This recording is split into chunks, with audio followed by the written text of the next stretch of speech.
ಅಂತ ಒಂದು ವಿಚಾರವನ್ನು ಎಲ್ಲರ ತಲೆಯಲ್ಲಿ ತುಂಬಿದ್ದಾರೆ. ಎಷ್ಟು ಮಟ್ಟಕ್ಕೆ ಅಂದರೆ 1ನೇ ಕ್ಲಾಸ್ ಮಗುನ ಕೇಳಿದ್ರೂ ಡಯಾಬಿಟಿಸ್ ಬಂದರೆ ಕಡಿಮೆ ಆಗಲ್ಲ ಅನ್ನೋ ಒಂದು ಮಟ್ಟಕ್ಕೆ ಈಗ ರಾಮನಿಗೆ ಸೀತಾ ಏನಾಗಬೇಕು ಅಂತ ಭಾರತ ದೇಶದಲ್ಲಿ ಕೇಳಿದ್ರೆ ಯಾರೂ 2ನೇ ಸತಿ ಯೋಚನೆ ಮಾಡೋದಿಲ್ಲ ಅಲ್ವಾ? ಹಾಗೇನೆ ಡಯಾಬಿಟಿಸ್ ಬಂದಿದೆ ಅಂದರೆ ಹೋಗೋದಿಲ್ಲ ಅನ್ನೋ ಅಷ್ಟು ಮಟ್ಟಕ್ಕೆ, ಅಂದರೆ ತರತರಾಂತರಗಳಿಂದ ನಮ್ಮ ದೇಶದಲ್ಲಿ ಬಂದಿದ್ದ ಒಂದು ಸಂಪ್ರದಾಯವನ್ನು ಮೀರಿದ ಒಂದು ಮೂಢತೆಯನ್ನು, ಈ ಗೊಂದಲಗಳನ್ನು ಸೃಷ್ಟಿ ಮಾಡಿಸ್ಕೊಂಡು ಬಂದಿದೆ ಈ ರೋಗ. ಅಂದರೆ ಅದು ಎಷ್ಟು ಮಟ್ಟಕ್ಕೆ ಹರಡಿಸ್ಬಿಟ್ಟಿದ್ದಾರೆ ಅಂದರೆ ಯಾರನ್ನೂ ನಂಬ್ಸೋಕ್ಕಾಗೋದಿಲ್ಲ. ನಾನು ಡಯಾಬಿಟಿಸ್ ರೋಗ ವಾಸಿ ಮಾಡ್ತೀನಿ ಅಂತ ನಾನು ಹೇಳಿದ್ರೆ ಎಲ್ಲರೂ ನನ್ನ ಯಾವನೋ ಹುಚ್ಚ ಮಾತಾಡ್ತಾ ಇದ್ದಾನೆ ಅಂತಾನೆ ನೋಡ್ತಾರೆ ನನ್ನನ್ನು. ಈಗ ಎಷ್ಟು ಮಟ್ಟಕ್ಕೆ ಅಂದರೆ this fellow is A mad fellow, ನನ್ನನ್ನು ಹುಚ್ಚ ಅಂತಾನೆ ಅನ್ಕೋತಾರೆ. ಆದರೆ ತಮಾಷೆ ಏನಂದರೆ ಕಳೆದ 15 ವರ್ಷಗಳಿಂದ ನಾವು ಈ ವಿಷಯಗಳನ್ನು ಎಲ್ಲರ ಜೊತೆ ಹಂಚ್ಕೊಳ್ತಾ ಬರ್ತಾಯಿದ್ದೀವಿ. ಸಾವಿರಾರು ಜನಕ್ಕೆ ವಾಸಿ ಮಾಡಿದ್ದೀವಿ.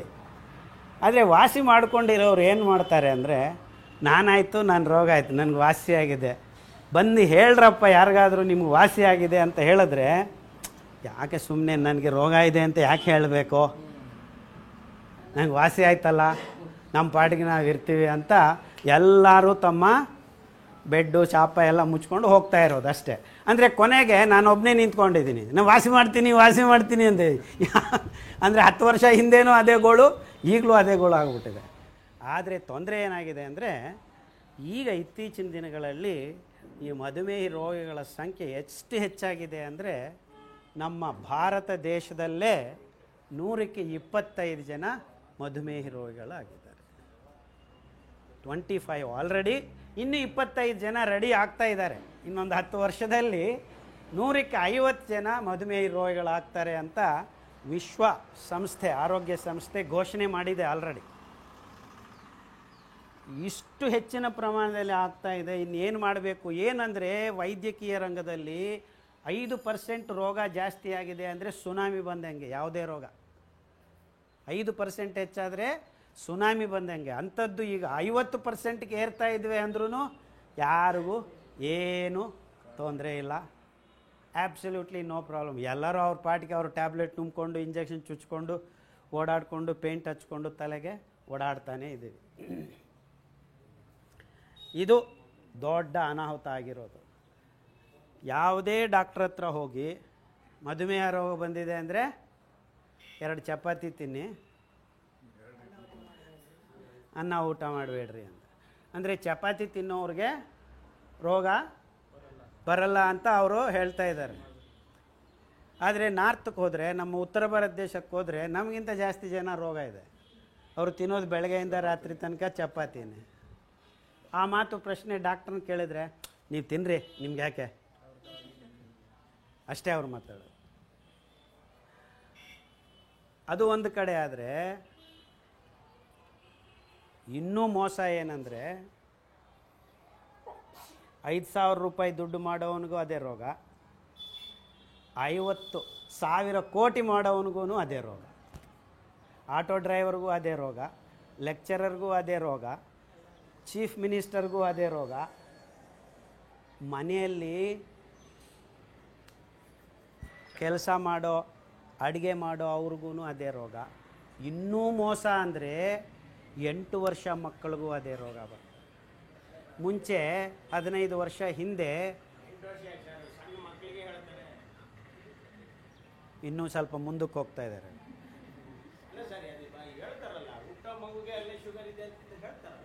ಇದು ಇರಲಿಲ್ಲ ನಮಗೆ 50 ವರ್ಷ ಹಿಂದೆ, ಈ ಥರ ಇರಲಿಲ್ಲ. ನಾಟ್ ಓನ್ಲಿ ನಮ್ಮ ದೇಶದಲ್ಲೂ ಒಂದು ಕಡೆ ಅಲ್ಲ, ಎಲ್ಲ ದೇಶಗಳಲ್ಲೂ ಇದೇ ಚಿತ್ರನೇ ಕಂಡು ಬರ್ತಾ ಇದೆ. ಅಂದರೆ ಈ ಮಧುಮೇಹ ರೋಗ ಎಷ್ಟು ಹರಡ್ತಾ ಇದೆ ಅಂದರೆ ಅದಕ್ಕೊಂದು ಇತಿಮಿತಿ ಇಲ್ಲ. ಹೆಂಗಸರಿಗೆ ಯಾವುದೇ ಒಂದು, ಕಮ್ಯುನಿಸ್ಟ್ಗಳಿಗೂ ಬರ್ತಾ ಇದೆ, RSS ಅವ್ರಿಗೂ ಬರ್ತಾ ಇದೆ, ಸ್ವಾಮೀಜಿಗಳಿಗೂ ಬರ್ತಾ ಇದೆ, ದಲಿತರಿಗೂ ಬರ್ತಾ ಇದೆ, ಎಲ್ಲರಿಗೂ ಬರ್ತಾ ಇದೆ ಈ ರೋಗ. ಯಾರನ್ನೂ ಬಿಟ್ಟಿಲ್ಲ. ಹೆಂಗಾದರೂ ಇರು, ನಾನು ಬಂದೇ ಬರ್ತೀನಿ ಅಂತ ಅದು 1ಕ್ಕೆ 2, 2ಕ್ಕೆ 3, 3ಕ್ಕೆ 4 ಈ ಥರ 100ಕ್ಕೆ 50 ಜನಕ್ಕೆ ಆದರೆ ನಮ್ಮ ದೇಶದಲ್ಲಿದ್ದ ಬಿಲಿಯನ್ ಪೀಪಲ್ ಅಂದರೆ ಒಂದು ಪಕ್ಕದಲ್ಲಿ 9 ಅದರಲ್ಲಿ ಅರ್ಧ ಜನಕ್ಕೆ ಈ ರೋಗ ಬಂದಿದೆ ಅಂದರೆ ಯಾರಿಗೆ ಖುಷಿ ಆಗ್ತಾ ಇದೆ? ಹಾಂ, ಫಾರ್ಮಸ್ಯೂಟಿಕಲ್ ಕಂಪ್ನಿಯವರು ಮಾತ್ರ ಖುಷಿಯಾಗಿದ್ದಾರೆ. ಯಾಕೆಂದರೆ ಈಗಾಗಲೇ ಪ್ರಪಂಚದಲ್ಲಿ $827 ಬಿಲಿಯನ್ ಬರೀ ಮಧುಮೇಹ ರೋಗಿಗಳು ನಮ್ಮ ಫಾರ್ಮಸ್ಯೂಟಿಕಲ್ ಕಂಪ್ನಿಗಳಿಗೆ ಕೊಡ್ತಾ ಇರೋ ಲಾಭ.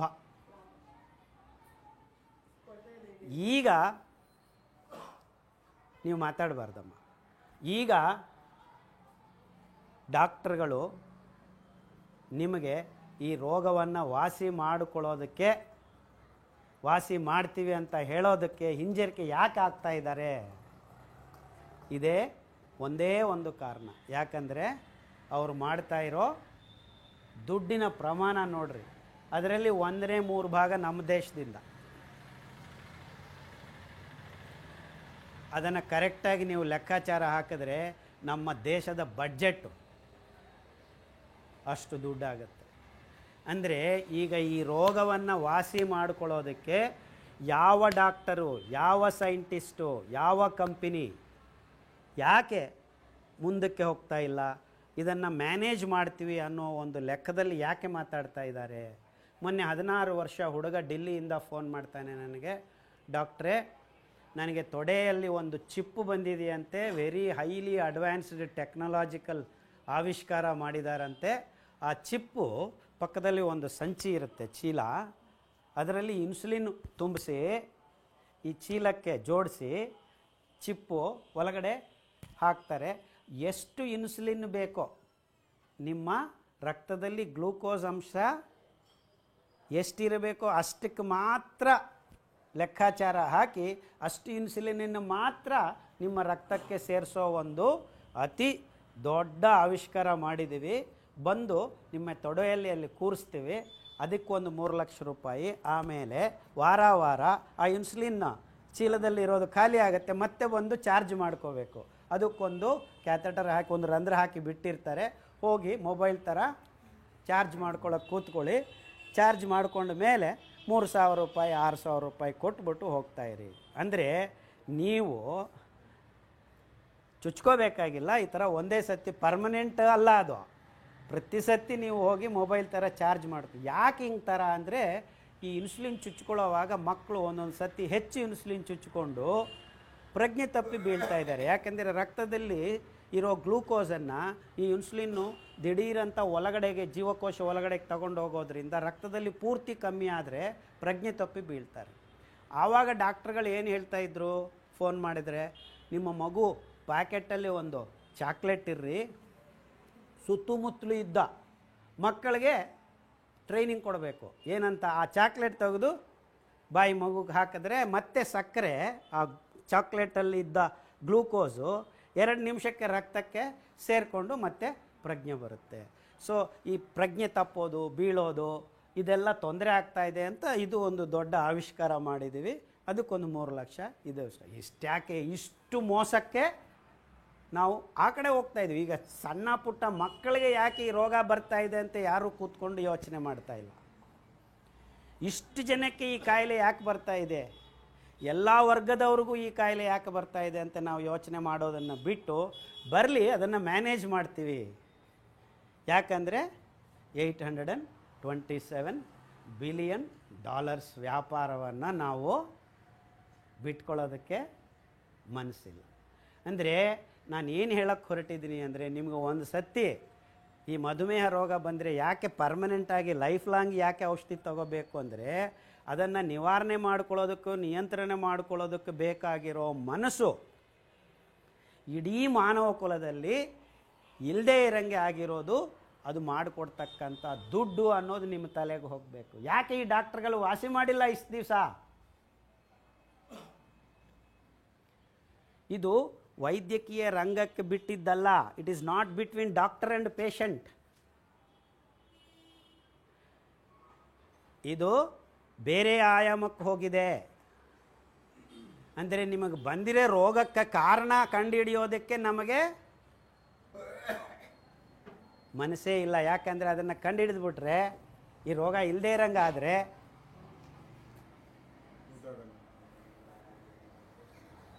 ಇದೇನು ಅಂಥ ಇಂಥ ದುಡ್ಡಲ್ಲ. ಅರ್ಥ ಆಗ್ತಾ ಇದೆಯಾ ನಿಮಗೆ?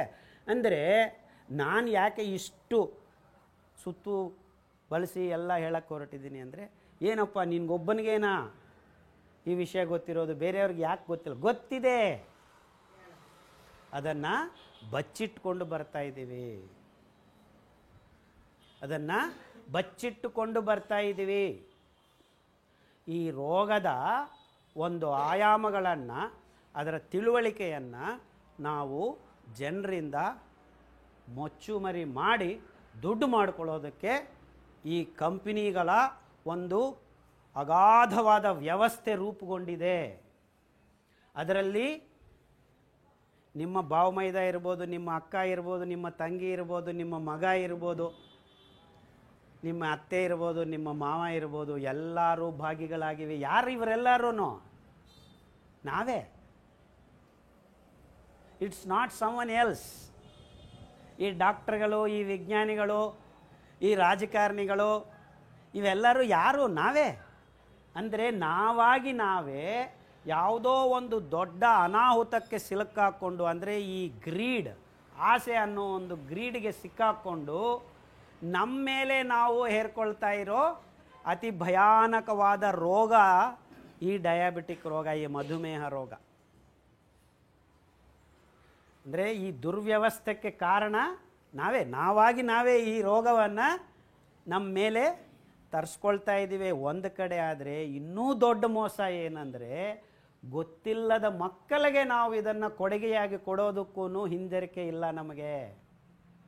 ಆಲ್ರೆಡಿ 100ಕ್ಕೆ 8 ಜನ ಮಕ್ಕಳಿಗೆ ಈ ರೋಗ ಬರ್ತಾ ಇದೆ. ಅಂದರೆ ನಮ್ಮ ದುರಾಸೆ ಎಷ್ಟು ಮಟ್ಟಿಗೆ ಅಂದರೆ, ನಮ್ಮನ್ನು ನಾವು ಹಾಳು ಮಾಡ್ಕೊಳ್ಳೋದು ಒಂದು ಕಡೆ, ಅದು ಕಂದಕ್ಕೆ ಕಾಣಿಸ್ತಾ ಇಲ್ಲ.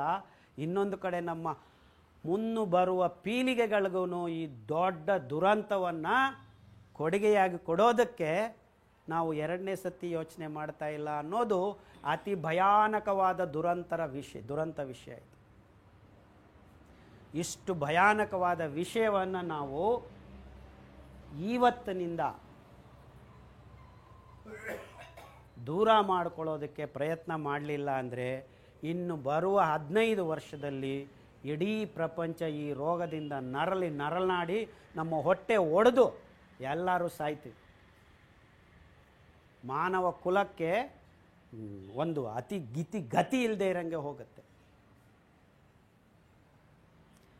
ಇದನ್ನು ದೂರ ಮಾಡ್ಕೋಬೇಕು ಅಂತಾನೆ ನಾವು 20 ವರ್ಷದಿಂದ ಯೋಚನೆ ಮಾಡಿ, ಈ ಮಧುಮೇಹ ರೋಗ ಅಂದರೆ ಏನು, ಇನ್ಫ್ಯಾಕ್ಟ್ ಈ ರೋಗದ ಮೂಲ ಏನು.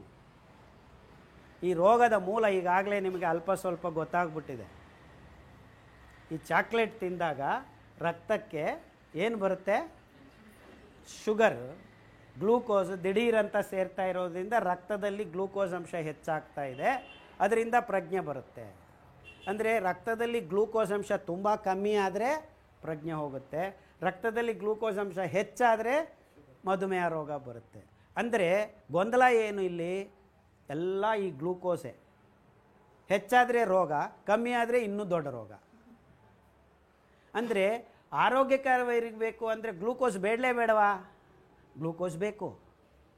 ಗ್ಲೂಕೋಸ್ ಇಲ್ಲದೆ ಜೀವನೇ ಇಲ್ಲ. ಯಾಕಂದರೆ ಗ್ಲೂಕೋಸಿಂದಾನೇ ಎಲ್ಲ ಕಾರ್ಯಕ್ರಮಗಳು ನಮಗೆ, ನಮ್ಮ ಪ್ರಕ್ರಿಯೆಗಳು, ಜೀವ ಪ್ರಕ್ರಿಯೆಗಳು ನಡೆಯೋದೇ ಗ್ಲೂಕೋಸಿಂದ. ಗ್ಲೂಕೋಸನ್ನು ನಾವು ಉಚ್ಛ್ವಾಸದಲ್ಲಿ ತಗೊಂಡಿರೋ ಆಮ್ಲಜನಕ ಏನು ಮಾಡುತ್ತೆ? ಚಾಕ್ಪಿಸ್.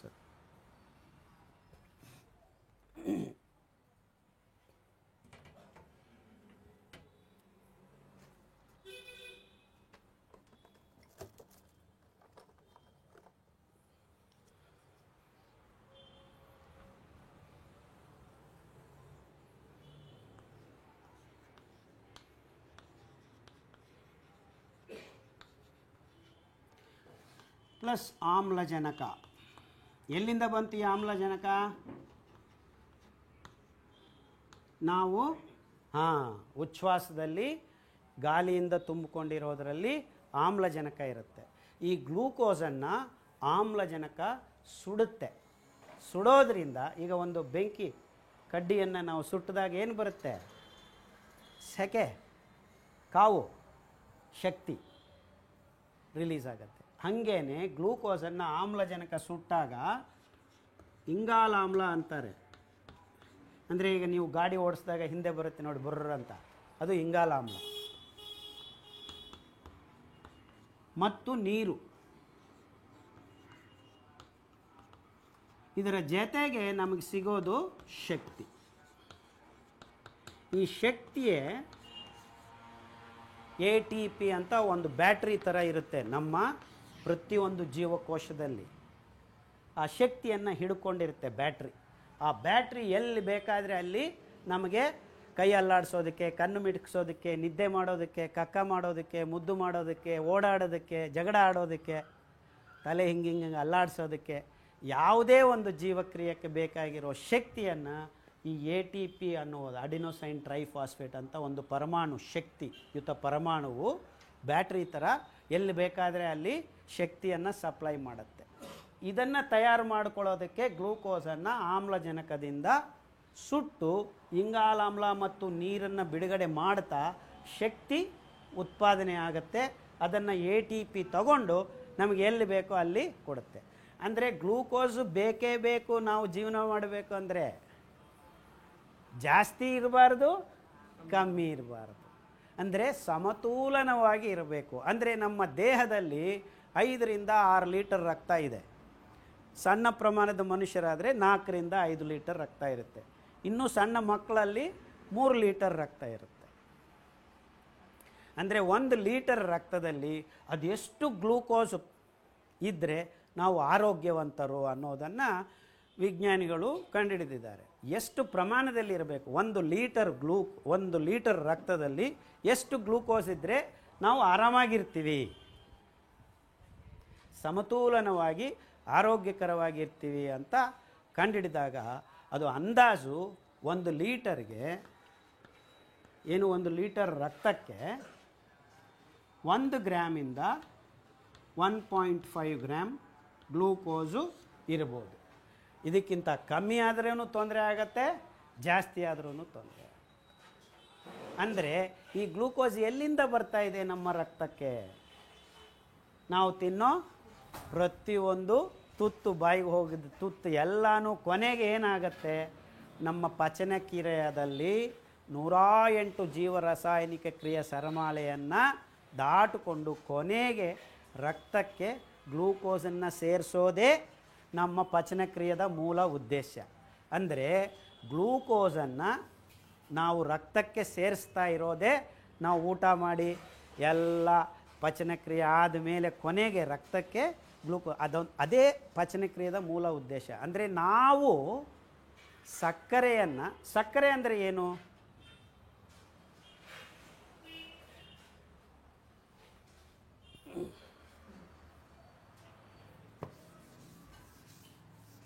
ಈಗ ನಾವು ಟನ್ಗಟ್ಟಲೆ ಸಕ್ಕರೆ ರೆಡಿ ಮಾಡ್ತಾಯಿದ್ದೀವಿ.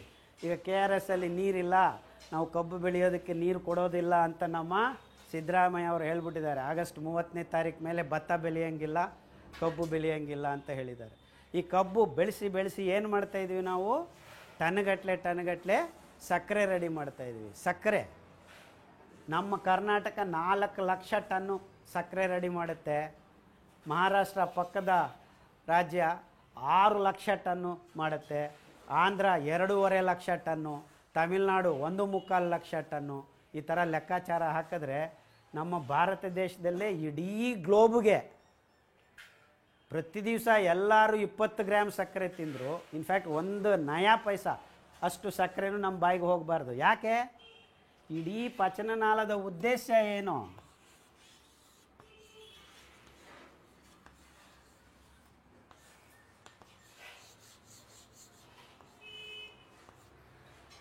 ಬಾಯಿ, ಜಠರ, ಯಕೃತ್ತು, ಇದು ಮೇದುಕಾಜೀರಂಗ, ಪ್ಯಾಂಕ್ರಿಯಾಸು, ದೊಡ್ಡ ಕರಳು, ಸಣ್ಣ ಕರಳು, ಗುದದ್ವಾರ.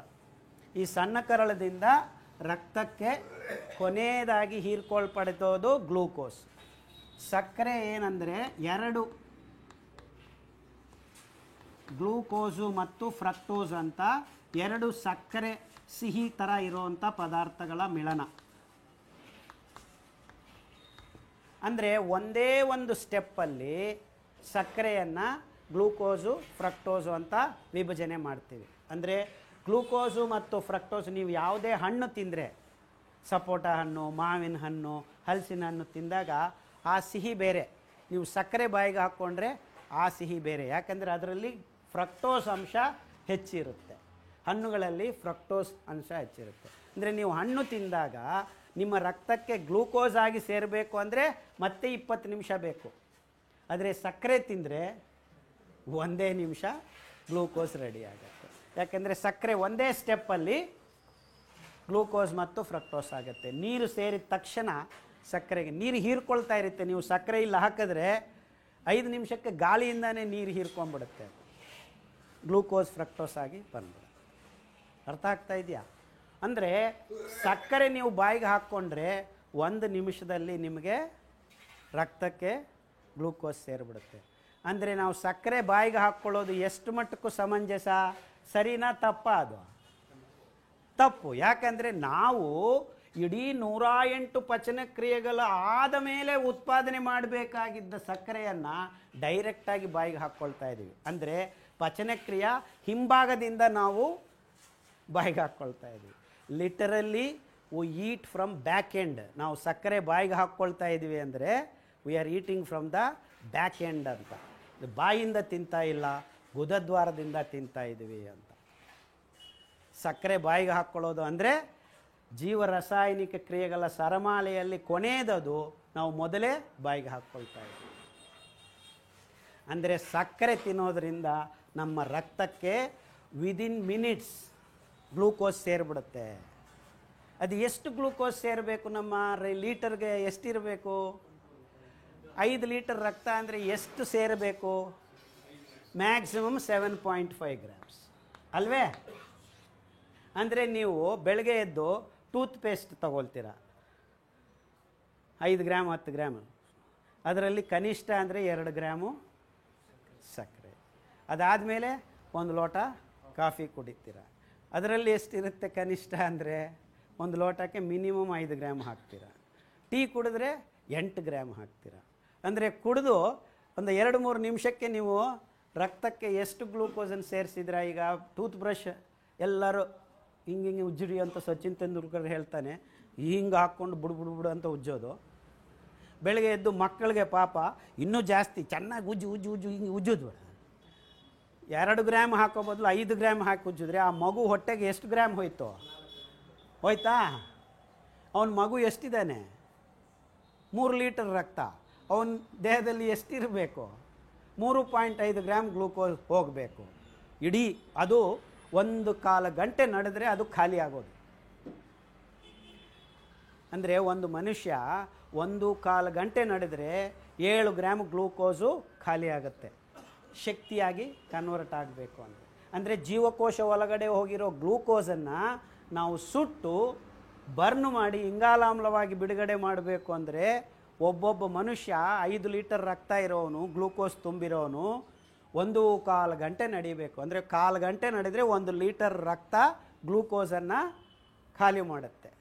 ಅಂಥದ್ರಲ್ಲಿ ನಾವು ಬೆಳಗ್ಗೆ ಎದ್ದು ಮಗುಗೆ 4 ಗ್ರಾಮ್ ಗ್ಲೂಕೋಸ್ ದಿಢೀರಂತ ತುಂಬಿಸ್ಬಿಟ್ರೆ ಅವನ ರಕ್ತಕ್ಕೆ, ಮತ್ತೆ ತಿನ್ನಪ್ಪ ಆಟೋ ಬರ್ತಾ ಇದೆ ಅಂತ ತುರುಕ್ತಾ ಇದ್ರೆ ಅವ್ನು ಹೆಂಗೆ ತಿಂತಾನೆ? ನಮ್ಮ ಮಗು ಬೆಳಗ್ಗೆ ಎದ್ದು ಏನೂ ತಿನ್ನಲ್ಲ, ಹೆಂಗೆ ತಿಂತಾನೆ? ಟೂತ್ ಪೇಸ್ಟಲ್ಲೇ ತುಂಬಿಸ್ಬಿಟ್ಟಿದ್ದೀರ ಅವನಿಗೆ. ಅದು ಸಾಲದು ಅಂತ ಹಾಲಿಗೆ ಇಷ್ಟು ಸಕ್ಕರೆ ಹಾಕಿ ಬುಡು ಅಂತ ಬುಡುಕ್ ಅಂತ ಹಾಕ್ಬೋದು. ಅವ್ನು ಬುಡು ಅನ್ಕೋತು, ಈಗ ಆಯ್ತು ಮುಗಿದೋಯ್ತು ಅವನ ಕೆಲಸ. ಒಟ್ಟಿಗೆ 10 ಗ್ರಾಮ್ ಬೆಳಗ್ಗೆನೇ ಎದ್ದ ತಕ್ಷಣವೇ ತುಂಬಿಸ್ಬಿಟ್ರೆ ನೀವು ಅವನು ಇನ್ನೇನು ತಿನ್ನಕ್ಕೆ ಸಾಧ್ಯ? ಆದರೂ ಬಿಡೋದಿಲ್ಲ. 2 ಇಡ್ಲಿ ತುರ್ಕೋದು, ಇಲ್ಲ ಬಿಸ್ಕೆಟು, ಚಾಕ್ಲೇಟು, ಇಲ್ಲ ಈಗ ಜಾಮು ಬ್ರೆಡ್ಡು. ಜಾಮಲ್ಲಿ ಎಷ್ಟು ಸಕ್ಕರೆ ಇರುತ್ತೆ ಗೊತ್ತಾ ನಿಮಗೆ? ಜಾಮ್ ಮಾಡಿದರೆ ಯಾವತ್ತಾದ್ರೆ 100 ಗ್ರಾಮ್ ಜಾಮಲ್ಲಿ 50 ಗ್ರಾಮ್ ಸಕ್ಕರೆ ಇರುತ್ತೆ. ಅಂದರೆ ನೀವು ಒಂದು ಮಗುಗೆ ಒಂದು ಬ್ರೆಡ್ಡಿಗೆ ಹಿಂಗೆ ಜಾಮ್ ಸುರಿದು ಕೊಟ್ಟರೆ 10 ಗ್ರಾಮ್ ಜಾಮು ಅಂದರೆ 5 ಗ್ರಾಮ್, 2 ಬ್ರೆಡ್ಡು 10 ಗ್ರಾಮ್ ಸಕ್ಕರೆ ಲೊಟ್ಟಂತ ಬಾಯಿಗೆ ಹಾಕಿ. ಎಷ್ಟು ನಿಮಿಷಕ್ಕೆ ಬರುತ್ತೆ ನಿಮ್ಮ ರಕ್ತಕ್ಕೆ ಅದು? 2 ನಿಮಿಷಕ್ಕೆ, 3 ನಿಮಿಷಕ್ಕೆ, 5 ನಿಮಿಷಕ್ಕೆ. ನೋಡ್ರಿ, ನಾವು ಬೆಳಗ್ಗೆ ಎದ್ದು ಮಗು ರಕ್ತಕ್ಕೆ ಸಕ್ಕರೆಯನ್ನು ಹೆಂಗೆ ದಿಢೀರ್ ಅಂತ ಸೇರಿಸ್ತಾ ಇದ್ದೀವಿ. ಅಂದರೆ ಸಕ್ಕರೆ ಅನ್ನೋ ಪದಾರ್ಥ ಯಾರ ಬಾಯಿಗೂ ಹೋಗಬಾರ್ದು. ಅಂದರೆ ನಾವು ಬಾಯಿಗೆ ಏನಾದರೂ ಪದಾರ್ಥ ಹಾಕ್ಕೊಂಡ್ರೆ ಗ್ಲೂಕೋಸು ನಿಧಾನವಾಗಿ ಬಂದು ಸೇರಿದ್ರೆ ಪರವಾಗಿಲ್ಲ, ದಿಢೀರ್ ಅಂತ ಸೇರಿಸ್ತಾ ಇದ್ವಿ. ಅದು ಎಷ್ಟು ಮಟ್ಟಕ್ಕೆ ಸೇರಿಸಿದ್ವಿ? ಇಡೀ ದೇಹದಲ್ಲಿ ರಕ್ತಕ್ಕೆ ಸೇರಿಸಬೇಕಾಗಿದ್ದು 7.5 ಗ್ರಾಮ್ಸ್ ಆದರೆ ನಾವು ಬರೀ ಕಾಫಿ ಟೀಯಲ್ಲೇ ಅಷ್ಟನ್ನು ಸೇರಿಸ್ಬಿಡ್ತೀವಿ. ಅದ್ರ ಜೊತೆಗೆ ಪೂರಿ, ಇಡ್ಲಿ, ದೋಸೆ ಇನ್ನೂ ಸಾಲದು ಅಂತ ಈ ಸ್ವೀಟು ಆ ಸ್ವೀಟು ನೋಡಿದ್ರೆ ನಾವು ಒಂದು ದಿವಸಕ್ಕೆ ಕನಿಷ್ಠ ಅಂದರೆ 80 ಗ್ರಾಮ್ ಗ್ಲೂಕೋಸನ್ನು ಅದು ಹೆಂಗೆ ಸೇರಿಸ್ತಾ ಇದ್ದೀವಿ? 10-15 ನಿಮಿಷಕ್ಕೆ. ಬಟ್ ರಕ್ತದಲ್ಲಿ ಇರಬೇಕಾಗಿದ್ದೆಷ್ಟು? 7.5. ಈಗ ಏನು ಮಾಡಬೇಕು ಪಾಪ ದೇಹ? ರಕ್ತದಲ್ಲಿ ಸಕ್ಕರೆ ಬಂದು ಬಿದ್ದಿದೆ, ಮಂಕು ಆಗಿಬಿಡುತ್ತೆ. ಎಲ್ಲದೇ ಇರೋ ನೀರನ್ನೆಲ್ಲ ಹೀರ್ಕೊಳ್ಳೋಕ್ಕೆ ಶುರು ಮಾಡುತ್ತೆ. 1 ದಿವಸ ಆಯಿತು, 2 ದಿವಸ ಆಯಿತು. ಈ ಗ್ಲೂಕೋಸನ್ನು ಈ ಮೇದುಕಾಜೀರಂಗ ಇನ್ಸುಲಿನ್ ಅಂತ ಒಂದು ಹಾರ್ಮೋನನ್ನು ರೆಡಿ ಮಾಡುತ್ತೆ. ಯಪ್ಪೋ ಇಷ್ಟೊಂದು ಬಿದ್ದಿದೆ ರಕ್ತದಲ್ಲಿ ಚಿಲ್ಲಾಪಿಲ್ಲಿಯಾಗಿ ಅಂತ ಎಲ್ಲ ತೆಗೆದು ಪ್ಯಾಕ್ ಮಾಡೋಕ್ಕೆ ಶುರು ಮಾಡುತ್ತೆ. ಯಕೃತ್ತಿಂದ ಕೆಲವು ಎನ್ಸೈಮ್ಸ್ ಬರುತ್ತೆ, ಪ್ಯಾಕ್ ಮಾಡುತ್ತೆ. ಈಗ ಪೇಪರ್ಗಳಲ್ಲಿ ಚೆಲ್ಲಾಪಿಲ್ಲಿ ಬಿದ್ದರೆ ನಾವು ಫೈಲ್ ಮಾಡ್ತೀವಲ್ಲ, ಒಂದು ಕಡೆ ಬಿದ್ದಿರಪ್ಪ ಅಂತ. ಹಾಗೆ ಈ ಗ್ಲೂಕೋಸನ್ನೆಲ್ಲ ತಗೊಂಡು ಗ್ಲೈಕೋಜನ್ ಅಂತ ಒಂದು ಸಂಕ್ಲಿಷ್ಟ ಪಿಷ್ಟ ಪದಾರ್ಥವನ್ನು ರೆಡಿ ಮಾಡುತ್ತೆ. ಎಷ್ಟು ಅಂತ ರೆಡಿ ಮಾಡುತ್ತೆ? ಯಾಕಂದರೆ 10 ಪಟ್ಟು ಜಾಸ್ತಿ ಹಾಕಿಬಿಟ್ಟಿದ್ದೀವಿ. ಗ್ಲೈಕೋಜನ್ ರೆಡಿ ಆಯಿತು, ಅದನ್ನು ತಗೊಂಡೋಗಿ ಕೊಬ್ಬು ರೆಡಿ ಮಾಡುತ್ತೆ. ಗ್ಲೈಕೋಜನ್ನಿಂದ ಇನ್ನೂ ಜಾಸ್ತಿ ಆಯಿತು, ಮಾಂಸ ರೆಡಿ ಮಾಡುತ್ತೆ. ಜನ ದಪ್ಪ ಆಗೋಕ್ಕೆ ಶುರು ಮಾಡ್ತಾರೆ. ಇದು ಮ್ಯಾನೇಜ್ ಮಾಡ್ಕೊಳ್ಳೋದಕ್ಕೆ ನೋಡ್ತಾ ಇದೆ ಪ್ರತಿಯೊಂದು ದೇಹ. ಯಾಕೆ? ಬುಡು ಅಂತ ತುಂಬಿಸ್ತಾ ಇದ್ದೀವಿ. ಈಗ ಏನಾಗಿದೆ, ಕಳೆದ 40-50 ವರ್ಷಗಳಲ್ಲಿ ಅಕ್ಕಿ ಗೋಧಿ ತುಂಬಿಸ್ಬಿಟ್ಟಿದ್ದಾರೆ ಎಲ್ಲ ಪ್ರಪಂಚದಲ್ಲಿ. ಈ ಗೋಧಿ ತಿಂದರೆ 20 ನಿಮಿಷಕ್ಕೆ ರಕ್ತಕ್ಕೆ ಸಕ್ಕರೆ ಸೇರುತ್ತೆ. ಮೈದಾ ಹಿಟ್ಟು ತಿಂದರೆ 15 ನಿಮಿಷಕ್ಕೆ ಸೇರುತ್ತೆ. ಬಿಳಿ ಅಕ್ಕಿ ಅನ್ನ ಈ ಬಣ್ಣ ಆ ಬಣ್ಣ ಹಾಕ್ಕೊಂಡು ಈ ಬಾತ್ ಆ ಬಾತ್ ಅಂತ ಮಾಡಿಕೊಂಡು ತಿನ್ನೋಕ್ಕೆ ಶುರು ಮಾಡಿದ ಮೇಲೆ ಎಲ್ಲರೂ ಬಾತ್ಕೊಂಡ್ಬಿಡ್ತಾ ಇದ್ದಾರೆ ಅಂತ ನಾರ್ತ್ ಕರ್ನಾಟಕದವ್ರು ಹೇಳ್ತಾರೆ. ಅವ್ರು ಬಾತ್ಕೊಂಡ್ಬಿಡೋದಂದರೆ ದಪ್ಪ ಆಗೋದು. ಯಾಕೆ ದಪ್ಪ ಆಗ್ತಾ ಇದ್ದಾರೆ? ಈ ರಕ್ತದಲ್ಲಿದ್ದ ಹೆಚ್ಚಾಗಿರೋ ಗ್ಲೂಕೋಸನ್ನು ನಿಭಾಯಿಸಿಕೊಳ್ಳೋದಕ್ಕೆ ಯಕೃತ್ತು, ಈ ಮೇದುಕಾಜೀರಂಗ ನಿರ್ನಾಳ ಗ್ರಂಥಿ, ಇದು ನಿರ್ನಾಳ ಗ್ರಂಥಿ ಪ್ರಯತ್ನ ಮಾಡ್ತಾ ಇದೆ ಬೇರೆ ರೂಪಕ್ಕೆ ತಗೊಂಡೋಗೋದಕ್ಕೆ. ಗ್ಲೂಕೋಸನ್ನು ಬದಲಾವಣೆ ಮಾಡುತ್ತೆ. ಗ್ಲೈಕೋಜನ್ ಆಯಿತು, ಕೊಬ್ಬಾಯಿತು, ಮಾಂಸ ಆಯಿತು. ಅಯ್ಯೋ ಇನ್ನೂ ಜಾಸ್ತಿ ಇದೆ, ಕೊಲೆಸ್ಟ್ರಾಲ್ ರೆಡಿ ಮಾಡೋಣ. ಇನ್ನೂ ಜಾಸ್ತಿ ಆಯಿತು, ಟ್ರೈಗ್ಲಿಸರೈಡ್ಸ್ ರೆಡಿ ಮಾಡೋಣ. ಇನ್ನೂ ಜಾಸ್ತಿ ಆಗಿದೆ, ರುಮ್ಯಾಟಿಕ್ ಫ್ಯಾಕ್ಟರ್ ಮಾಡೋಣ. ಇನ್ನೂ ಜಾಸ್ತಿ ಆಗ್ತಾ ಇದೆ, ರಕ್ತನಾಳಗಳ ಗೋಡೆ ಮೇಲೆ ತಳ್ಳೋಣ. ಬ್ಲಾಕ್ ಆಗಿದೆ, 80% ಬ್ಲಾಕ್. ನಾಳೆನೇ ಆಪ್ರೇಷನ್ ಮಾಡಬೇಕು, ಬನ್ನಿ ತಗೊಂಡು ಬನ್ನಿ 2 ಲಕ್ಷ ಅಂತ ಡಾಕ್ಟ್ರುಗಳು ಚಾಕು ಕತ್ತಿ ಇಟ್ಕೊಂಡು ರೆಡಿಯಾಗಿ ಕೂತಿದ್ದಾರೆ. ಏನಾಗ್ತಾ ಇದೆ ನೋಡ್ರಿ. ಈ ಅಕ್ಕಿ, ಗೋಧಿ, ಸಕ್ಕರೆ, biscuit, chocolate, cake, pizza, burger, ಲೊಟ್ಟೆ, ಲೊಸ್ಕು ಅಂತ ತಿನ್ನಕ್ಕೆ ಶುರು ಮಾಡಿದ ಮೇಲೆ ಈ 20-30 ವರ್ಷದಲ್ಲಿ ಯಾಕೆ ಮಧುಮೇಹಿ ರೋಗಿಗಳು ಹೆಚ್ಚಾಗ್ತಾ ಇದ್ದಾರೆ ಅನ್ನೋದಕ್ಕೆ ನಿಮಗೀಗ ಕಾರಣಗಳು ಸಿಗ್ತಾ ಇದೆಯಾ?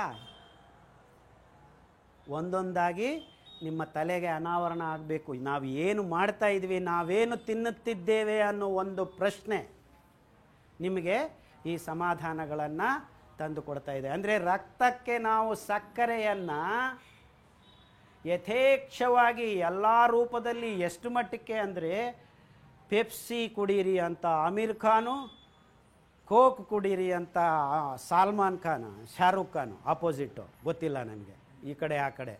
ಇಲ್ಲ ನೀವಿಬ್ಬರು ಸರಿ ಇಲ್ಲ, ನಾನು ಮೇಲಿಂದ ಬರ್ತೀನಿ ಅಂತ ಥಮ್ಸಪ್ ಅಂತ ಸಲ್ಮಾನ್ ಖಾನು.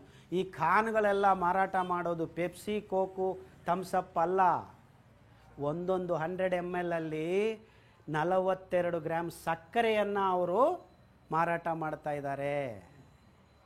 ಇವೆಲ್ಲ ಮುಖವಾಡಗಳು. ಯಾಕಂದರೆ ಇಡೀ ಪ್ರಪಂಚದಲ್ಲಿ ಸಕ್ಕರೆ ಬೆಳೆಸಿ ಮುಖವಾಡದಲ್ಲಿ ಹೆಂಡ ಅನ್ನ ರೆಡಿ ಮಾಡ್ತಾರೆ. ಈಗ ನಮ್ಮ ಮಂಡ್ಯ ರೈತರೆಲ್ಲರೂ ರೆಡಿ ಮಾಡ್ತಾ ಇರೋದು ಹೆಂಡ ಸಕ್ಕರೆ. ಅದಕ್ಕೆಲ್ಲ ಎಷ್ಟು ನೀರನ್ನು ಪೋಲು ಮಾಡ್ತಾ ಇದ್ದೀವಿ ನಾವು, KRS ನೀರೆಲ್ಲ. ಈಗ ನೀರಿಲ್ಲ, ಅಡುಗೆ ಮಾಡ್ಕೊಳ್ಳೋದಕ್ಕೆ, ಊಟ ರೆಡಿ ಮಾಡ್ಕೊಳ್ಳೋದಕ್ಕೆ ನೀರಿಲ್ಲದೆ ಇದ್ದರೆ ಅಲ್ಲಿ ಹೆಂಡ ರೆಡಿ ಮಾಡೋ 1 ಲೀಟರು ಹೆಂಡ ಮಾಡೋದಕ್ಕೆ 40,000 ಲೀಟರ್ ನೀರು ಬೇಕು. 1 ಕೆ ಜಿ ಸಕ್ಕರೆ ರೆಡಿ ಮಾಡೋದಕ್ಕೆ 28,000 ಲೀಟರ್ ನೀರು ಬೇಕು.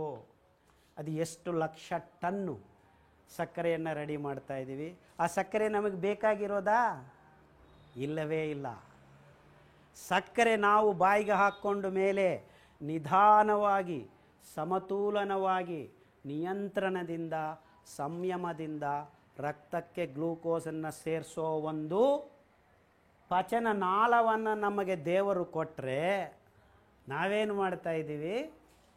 ಇದೆಲ್ಲ ನಮಗೆ ಬೇಡ, ಡೈರೆಕ್ಟಾಗಿ ಸಕ್ಕರೆನೇ ಬಾಯಿಗೆ ಹಾಕ್ಕೊಳ್ತೀವಿ. ಸಕ್ಕರೆ ಇಲ್ಲ ಅಂದರೆ ಮೈದಾ ಹಿಟ್ಟು, ಮೈದಾ ಹಿಟ್ಟು ಇಲ್ಲ ಅಂದರೆ ಬಿಳಿ ಅಕ್ಕಿ ಹಿಟ್ಟು, ಬಿಳಿ ಅಕ್ಕಿ ಹಿಟ್ಟು ಇಲ್ಲ ಅಂದರೆ ಗೋಧಿ ಹಿಟ್ಟು. ಇವೆಲ್ಲನೂ 20 ರಿಂದ 25 ನಿಮಿಷ ಒಳಗಡೆ ನಮ್ಮ ರಕ್ತಕ್ಕೆ ಅತಿ ಹೆಚ್ಚಿನ ಪ್ರಮಾಣದಲ್ಲಿ, ಎಷ್ಟು ಹೆಚ್ಚಿನ ಪ್ರಮಾಣದಲ್ಲಿ ಕಳೆದ 40-50 ವರ್ಷಗಳಲ್ಲಿ ಇಡೀ ಮಾನವ ಕುಲದ ರಕ್ತ ಮತ್ತು ಅಂಗಗಳು ನಿಭಾಯಿಸಿಕೊಳ್ಳದೇ ಇದ್ದಷ್ಟು ಸಕ್ಕರೆಯನ್ನು ಗ್ಲೂಕೋಸನ್ನು ನಾವು ತುಂಬಿಸ್ತಾ ಇರೋದರಿಂದ ಮಾನವ ಕುಲಕ್ಕೆ ಈ ರೋಗಗಳು ಎಂಥದ್ದು? BP, ಡಯಾಬಿಟಿಸು, ಗ್ಲಿಸರೈಡ್ಸು, ರೊಮೆಟಿಸಮು, ಆರ್ಥ್ರೈಟಿಸು, ಥೈರಾಯ್ಡು ಇವೆಲ್ಲ ಬರೀ ಹೆಸರುಗಳು. ಮೂಲ ಎಲ್ಲಿದೆ?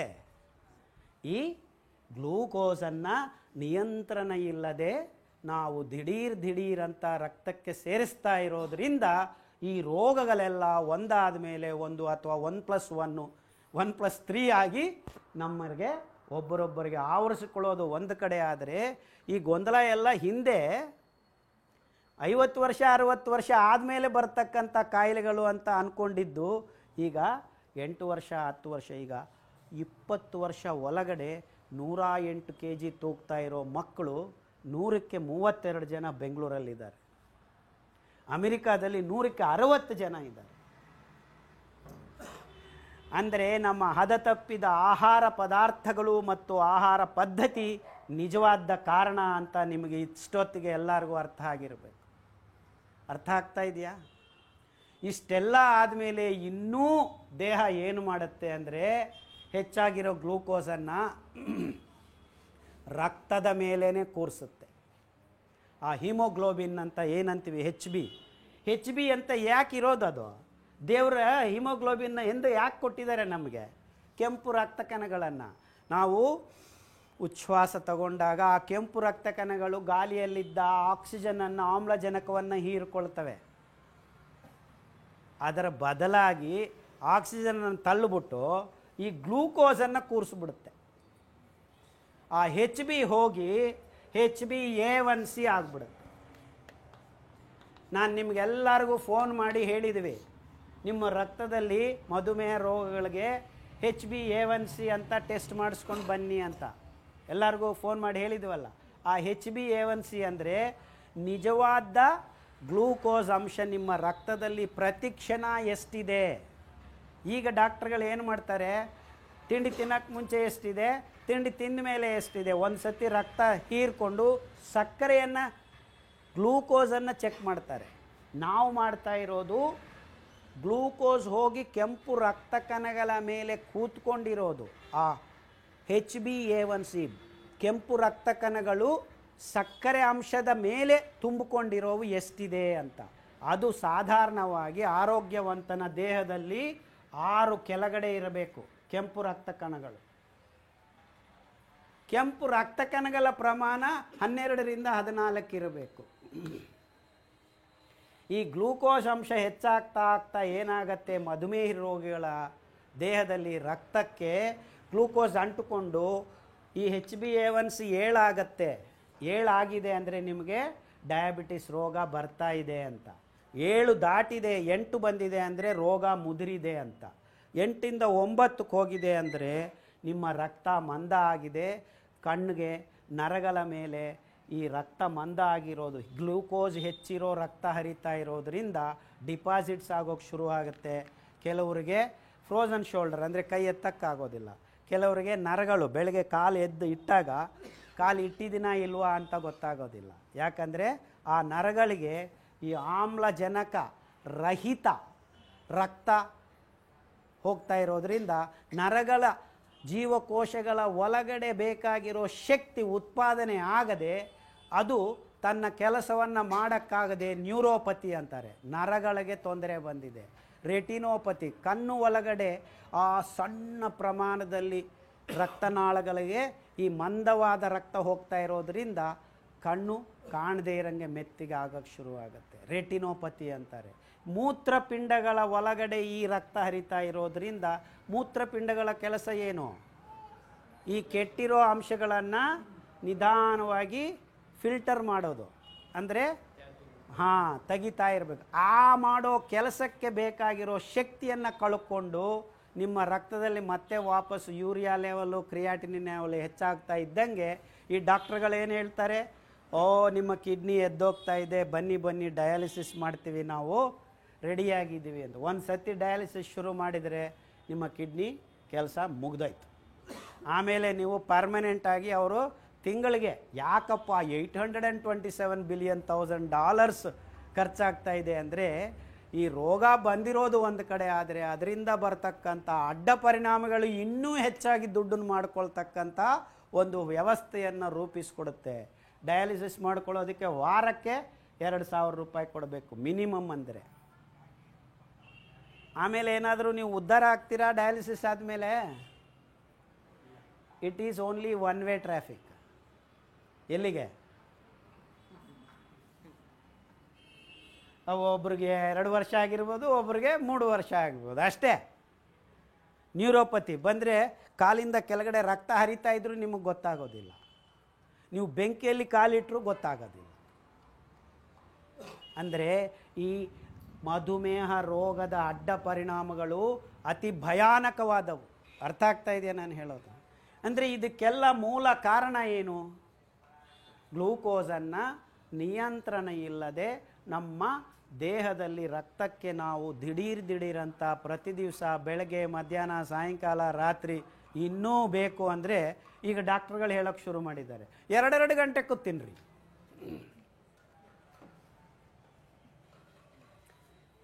ಮೂರು ಹೊತ್ತು ತಿಂದ್ರೇ ಗೊಂದಲ ಆಗ್ತಾ ಇದೆ. ನನಗೆ ನಗು ಬರುತ್ತೆ ಈ ಡಾಕ್ಟ್ರುಗಳು ಹೇಳೋದನ್ನು ನೋಡಿದರೆ. ಎವ್ರಿ 2 ಅವರ್ಸ್, ಬೆಳಗ್ಗೆಯಿಂದ 6 ಗಂಟೆಗೆ ಒಂದು ಸತಿ, 8 ಗಂಟೆಗೆ ಒಂದು ಸತಿ, 10 ಗಂಟೆಗೆ ಒಂದು ಸತಿ, 12 ಗಂಟೆಗೆ ಒಂದು ಸತಿ, ಅಂದರೆ ಇಡೀ ದಿವಸ ತಿಂತಾ ಇರೋದೇ ಕೆಲಸ. ಇನ್ನು ಒಪ್ಪತ್ತುಂಡುವ ಯೋಗಿ, 20 ಉಂಡುವ ಭೋಗಿ, 30 ಉಂಡುವ ರೋಗಿ ಅಂತ ನಮ್ಮವರು ಹೇಳಿದ್ದಾರೆ ಪೂರ್ವಜರು. ಅಂದರೆ ಒಂದೇ ಹೊತ್ತು ಊಟ ಮಾಡಿ ಜೀವನ ಮಾಡೋನು ನಿಜವಾದ ಯೋಗಿ ಅಂತ. 2 ಹೊತ್ತು ತಿಂದರೆ ನೀವು ಭೋಗಿ, ಅಂದರೆ ಮಜಾ ಮಾಡ್ತಾ ಇದೆಯಾ ಅಂತ.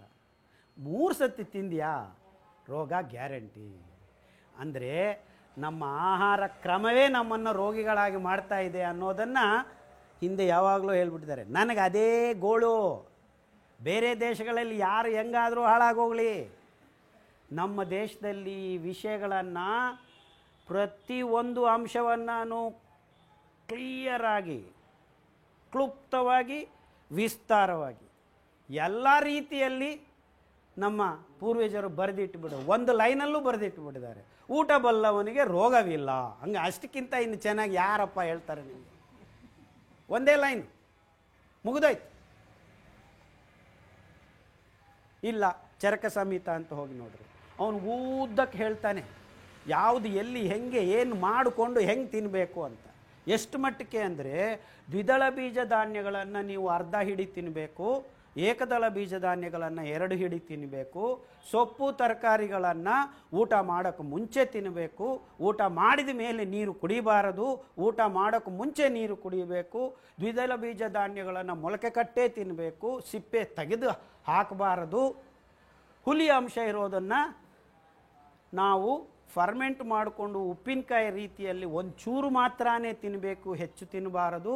ಈ ಥರ ಎಲ್ಲ ಅಂಶಗಳನ್ನು ವಿಶದವಾಗಿ, ವಿಸ್ತಾರವಾಗಿ ಕಷಾಯಗಳನ್ನು ಕುಡಿಯಿರಿ. ಮಧುಮೇಹ ರೋಗದ ಬಗ್ಗೆ ನಮಗೆ ಅರಿವು ಇಲ್ಲದೇ ಇದ್ದಿದ್ರೂ ಅದನ್ನು ಬರದೇ ಇರಂಗೆ ಹೆಂಗೆ ಇಟ್ಕೋಬೇಕು ನಮ್ಮ ಜೀವನ ಕ್ರಮವನ್ನು ಅಂತ ಪುಂಖಾನುಪುಂಖವಾಗಿ ಎಲ್ಲ ವಿಷಯಗಳನ್ನು ಸವಿಸ್ತಾರವಾಗಿ ಬರೆದು ಬಿಸಾಕಿ ಬಿಟ್ಟಿದ್ದಾರೆ. ಯಾವಾಗ? ರಾಗಿ ತಿನ್ನೋವನು ನಿರೋಗಿ, ಜೋಳ ತಿನ್ನವನು ತೋಳದಂತೆ, ಅಕ್ಕಿ ತಿನ್ನವನು ಹಕ್ಕಿಯಂತೆ ಹಾರಾಡುವ ಅಂತ ಸರ್ವಜ್ಞ ಹೇಳಿದ್ದಾನೆ. ಆ ಸರ್ವಜ್ಞ ಹೇಳಿದ್ದ ಅಕ್ಕಿ ಈ ಬಿಳಿ ಅಕ್ಕಿ ಗೋಧಿ ಅಲ್ಲ. ಇದನ್ನು ತಿಂದರೆ ಹಂದಿಗಳ ಥರ ಬಿದ್ಕೊಂಡಿರ್ತೀವಿ. ಯಾಕೆ? ರಕ್ತದಲ್ಲಿ ಗ್ಲೂಕೋಸ್ ಅಂಶ ಹೆಚ್ಚಾಗಿ ಮಂಕಾಗಿ ಬಿದ್ಕೊಂಡಿರ್ತೀವಿ. ಸರ್ವಜ್ಞ ಹೇಳಿದ್ದ ಅಕ್ಕಿ ನಿಜವಾದ ಅಕ್ಕಿ ಕೊರ್ಲೆ ಅಕ್ಕಿ ಮತ್ತು ಆರ್ಕ ಅಕ್ಕಿ. ಏನಪ್ಪ ಈ ಕೊರ್ಲೆ ಅಕ್ಕಿ ಆರ್ಕ ಅಕ್ಕಿಯಲ್ಲಿ ವ್ಯತ್ಯಾಸ ಅಂದರೆ, ಈ ಕೊರಳೆ ಅಕ್ಕಿ, ನವಣೆ ಅಕ್ಕಿ, ಸಾಮೆ ಅಕ್ಕಿ 5 ಅಕ್ಕಿಗಳನ್ನು ನಾವು 15 ವರ್ಷ ಹಿಂದೆ ಹುಡುಕಿ ತೆಗೆದುಕೊಂಡಿದ್ದೀವಿ. ಅಂದರೆ ಇಷ್ಟು ಗೊಂದಲ ಮಾಡ್ತಾ ಇರೋ ಈ ಆಹಾರವನ್ನು ನಾವು ಆಹಾರ ಅಂತ ಕರೀತಾ ಇದ್ದೀವಲ್ಲ, ನಮಗಿಂತ ಮೂಢರು ಯಾರಾದರೂ ಇದ್ದಾರಾ? ಇದು ನಿಜವಾದ ಆಹಾರ ಅಲ್ಲ ಅಂತ ಈಗ ಗೊತ್ತಾಗಿದೆ. ಇಷ್ಟು ಜನಕ್ಕೆ ರೋಗ ಬಂದ ಮೇಲೇನೂ ನಮಗೆ ಗೊತ್ತಾಗಲಿಲ್ಲ ಅಂದರೆ ಇದನ್ನು ಬಚ್ಚಿಟ್ಟಿದ್ದಾರೆ ಅನ್ನೋದಕ್ಕೆ ಇದೇ ಪುರಾವೆ. ಇದೇನು ನಾನೇನು ಹುಟ್ಟಿಸಿದ್ದಲ್ಲ, ಇದೆಲ್ಲ ಈ ಡಾಕ್ಟ್ರುಗಳು ಹೇಳೋದೇನೆ. ಈ ಜೀವರಾಸಾಯನಿಕ ಕ್ರಿಯಾಶಾಸ್ತ್ರ ಏನಿದೆ ಅದನ್ನು ಹೇಳೋದನ್ನೇ ನಿಮಗೆ ಅರ್ಥ ಆಗಂಗೆ ನಾನು ಹೇಳ್ಕೊಡ್ತಾ ಇದ್ದೀನಿ. ಅರ್ಥ ಆಯ್ತಾ ಈಗ? ಅಂದರೆ ಇದು ನಾನು ಹುಟ್ಟಿಸಿದ್ದ ಶಾಸ್ತ್ರ ಅಲ್ಲ, ವಿಜ್ಞಾನ ಅಲ್ಲ, ಅವರು ಹೇಳಿದ್ದೆ. ಅಂದರೆ ನಮ್ಮ ಆಹಾರ ಹೆಂಗಿರಬೇಕು ಅಂತ ಈ ಹಿನ್ನೆಲೆಯಲ್ಲಿ ಯೋಚನೆ ಮಾಡಿದರೆ ನಮಗೆಲ್ಲರಿಗೂ ಅರ್ಥ ಆಗಬೇಕಾಗಿದ್ದೇನೋ, ನಮ್ಮ ಆಹಾರ ಪದಾರ್ಥ ಬಾಯಿಗೆ ಹಾಕ್ಕೊಂಡಿರೋದು ದಿಢೀರಂತ ರಕ್ತಕ್ಕೆ ಗ್ಲೂಕೋಸನ್ನು ಸೇರಿಸಬಾರದು. ಎಷ್ಟು ಮಟ್ಟಕ್ಕೆ ಸೇರಿಸಬಾರದು ಅಂದರೆ, ನಮ್ಮ ರಕ್ತದಲ್ಲಿ ಯಾವಾಗ ನೋಡಿದ್ರು 7.5 ಗ್ರಾಮ್ಗಿಂತ ಗ್ಲೂಕೋಸ್ ಹೆಚ್ಚಾಗದೇ ಇರೋಂಗೆ ನಿಯಂತ್ರಣ ಮಾಡೋ ಶಕ್ತಿ ನಮ್ಮ ಆಹಾರ ಪದಾರ್ಥಗಳಲ್ಲಿ, ಬಾಯಿಗೆ ಹಾಕ್ಕೊಳ್ಳೋ ಪದಾರ್ಥಗಳಲ್ಲಿ ಇರಬೇಕು. ಅಂಥ ಶಕ್ತಿ ಬರಬೇಕು ಅಂದರೆ ಆ ಆಹಾರದಲ್ಲಿ ಏನು ಇರಬೇಕು? ಈ 2 ಧಾನ್ಯಗಳಲ್ಲಿ ಯಾಕೆ ದಿಢೀರಂತ ಗ್ಲೂಕೋಸ್ ರಕ್ತಕ್ಕೆ ಸೇರ್ತಾ ಇದೆ? ಯಾಕೆ ಗ್ಲೂಕೋಸ್ ದಿಢೀರಂತ ರಕ್ತಕ್ಕೆ ಸೇರ್ತಾ ಇದೆ? ಅದನ್ನು ಹಿಡಿದು ನಿಧಾನವಾಗಿ ಪಚನಕ್ರಿಯೆಗಳ ಮೂಲಕ ಕೊಡೋ ಅಂಥ ಶಕ್ತಿ ಈ ಅಕ್ಕಿ ಗೋಧಿಗೆ ಇಲ್ಲ. ಅರ್ಥ ಆಗಿದೆಯಾ? ಅಂದರೆ ಬೇರೆದಕ್ಕೆ ಯಾವ ಧಾನ್ಯಗಳಲ್ಲಿ ಈ ಶಕ್ತಿ ಇದೆ? ಹಿಡಿದು ಗ್ಲೂಕೋಸನ್ನು ನಿಧಾನವಾಗಿ ರಕ್ತಕ್ಕೆ ಸೇರಿಸುವಂಥ ಗುಣ ಇರೋ ಧಾನ್ಯಗಳು ಯಾವುವು ಅಂತ ಹುಡುಕಿದಾಗ ನಮಗೆ ಕಂಡು ಬಂದಿದ್ದು ಈ ಅದ್ಭುತವಾದ 5 ಧಾನ್ಯಗಳು.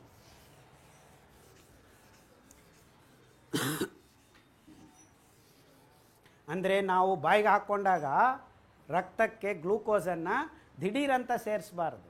ಹೆಂಗೆ ಸೇರಿಸ್ಬೇಕು? ನಿಧಾನವಾಗಿ ಕಂಟ್ರೋಲ್, ಎಷ್ಟು ಬೇಕೋ ಅಷ್ಟು ಕೊಡೋವಂಥ ಒಂದು ಯಂತ್ರಾಂಗ ಈ ಧಾನ್ಯಗಳಲ್ಲಿ ದೇವರು ಕೂರಿಸಿದ್ದಾರೆ. ಆ ಧಾನ್ಯಗಳಲ್ಲಿ ಏನಕ್ಕೆ ಈ ಶಕ್ತಿ ಬಂದಿದೆ ಅಂದರೆ, ಅದರಲ್ಲಿ ನಾರು ಅನ್ನುವ ಒಂದು ಅಂಶ ಹೆಚ್ಚಾಗಿರೋದ್ರಿಂದ. ಹೆಚ್ಚಂದರೆ ಎಷ್ಟು ಮಟ್ಟಕ್ಕಿದೆ? ಅಕ್ಕಿಯಲ್ಲಿ 0.2 ಗ್ರಾಮ್ಸ್ ಪರ್ 100 ಗ್ರಾಮ್ಸ್ ಇದ್ದರೆ ಗೋಧಿಯಲ್ಲಿ 1 ಗ್ರಾಮ್ ಇದೆ.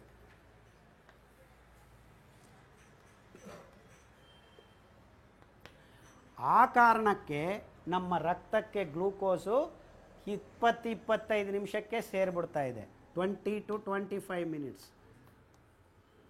ಈ ಕಾರಣದಿಂದಾನೇ ಎಲ್ಲ ರೋಗಗಳು ನಮ್ಮ ದೇಹಕ್ಕೆ ಆವರಿಸ್ಕೊಳ್ತಾ ಇದೆ. ಅಂದರೆ ಅನಾರೋಗ್ಯಕ್ಕೆ ಮೂಲ ಎಲ್ಲಿದೆ? ನಮ್ಮ ಈ ಧಾನ್ಯಗಳಲ್ಲಿದೆ. ಯಾಕೆಂದರೆ ಈ ಧಾನ್ಯಗಳು ಗ್ಲೂಕೋಸನ್ನು ನಿಧಾನವಾಗಿ ಕೊಡ್ತಕ್ಕಂಥ ಶಕ್ತಿ ಇಲ್ಲದೆ ಇರೋದರಿಂದ.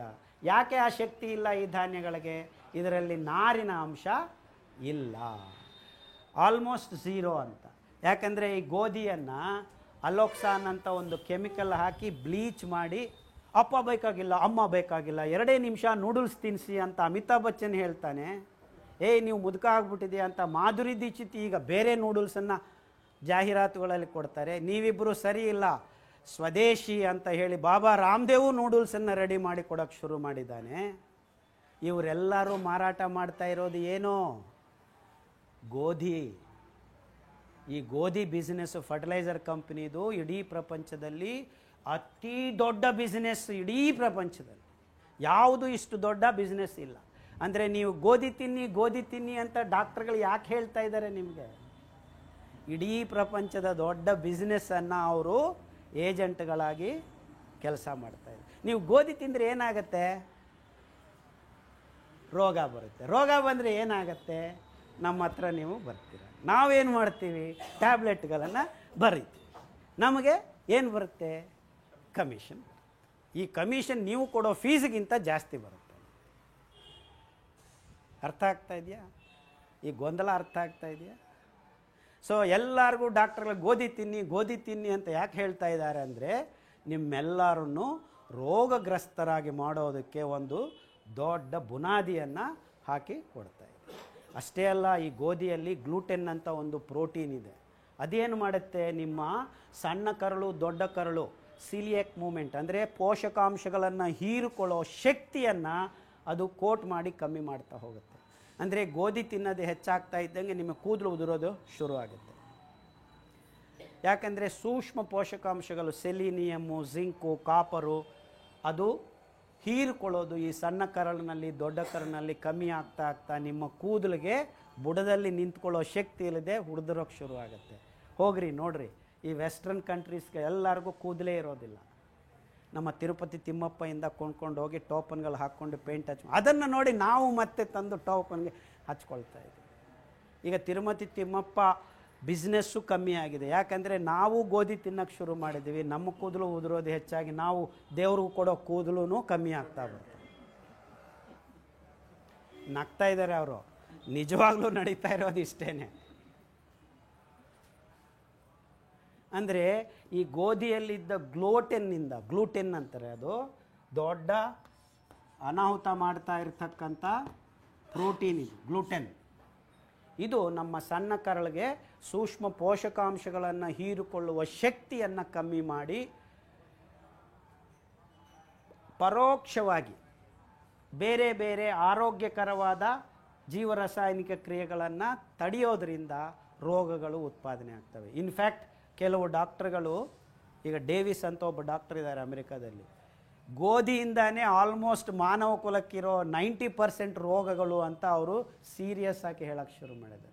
ಅಂದರೆ ನೀವು ಗೋಧಿ ತಿನ್ನೋದನ್ನು ನಿಲ್ಲಿಸಿದರೆ ನಿಮಗೆ ಅರ್ಧ ಕಾಯಿಲೆಗಳು ವಾಸಿ ಆಗುತ್ತೆ.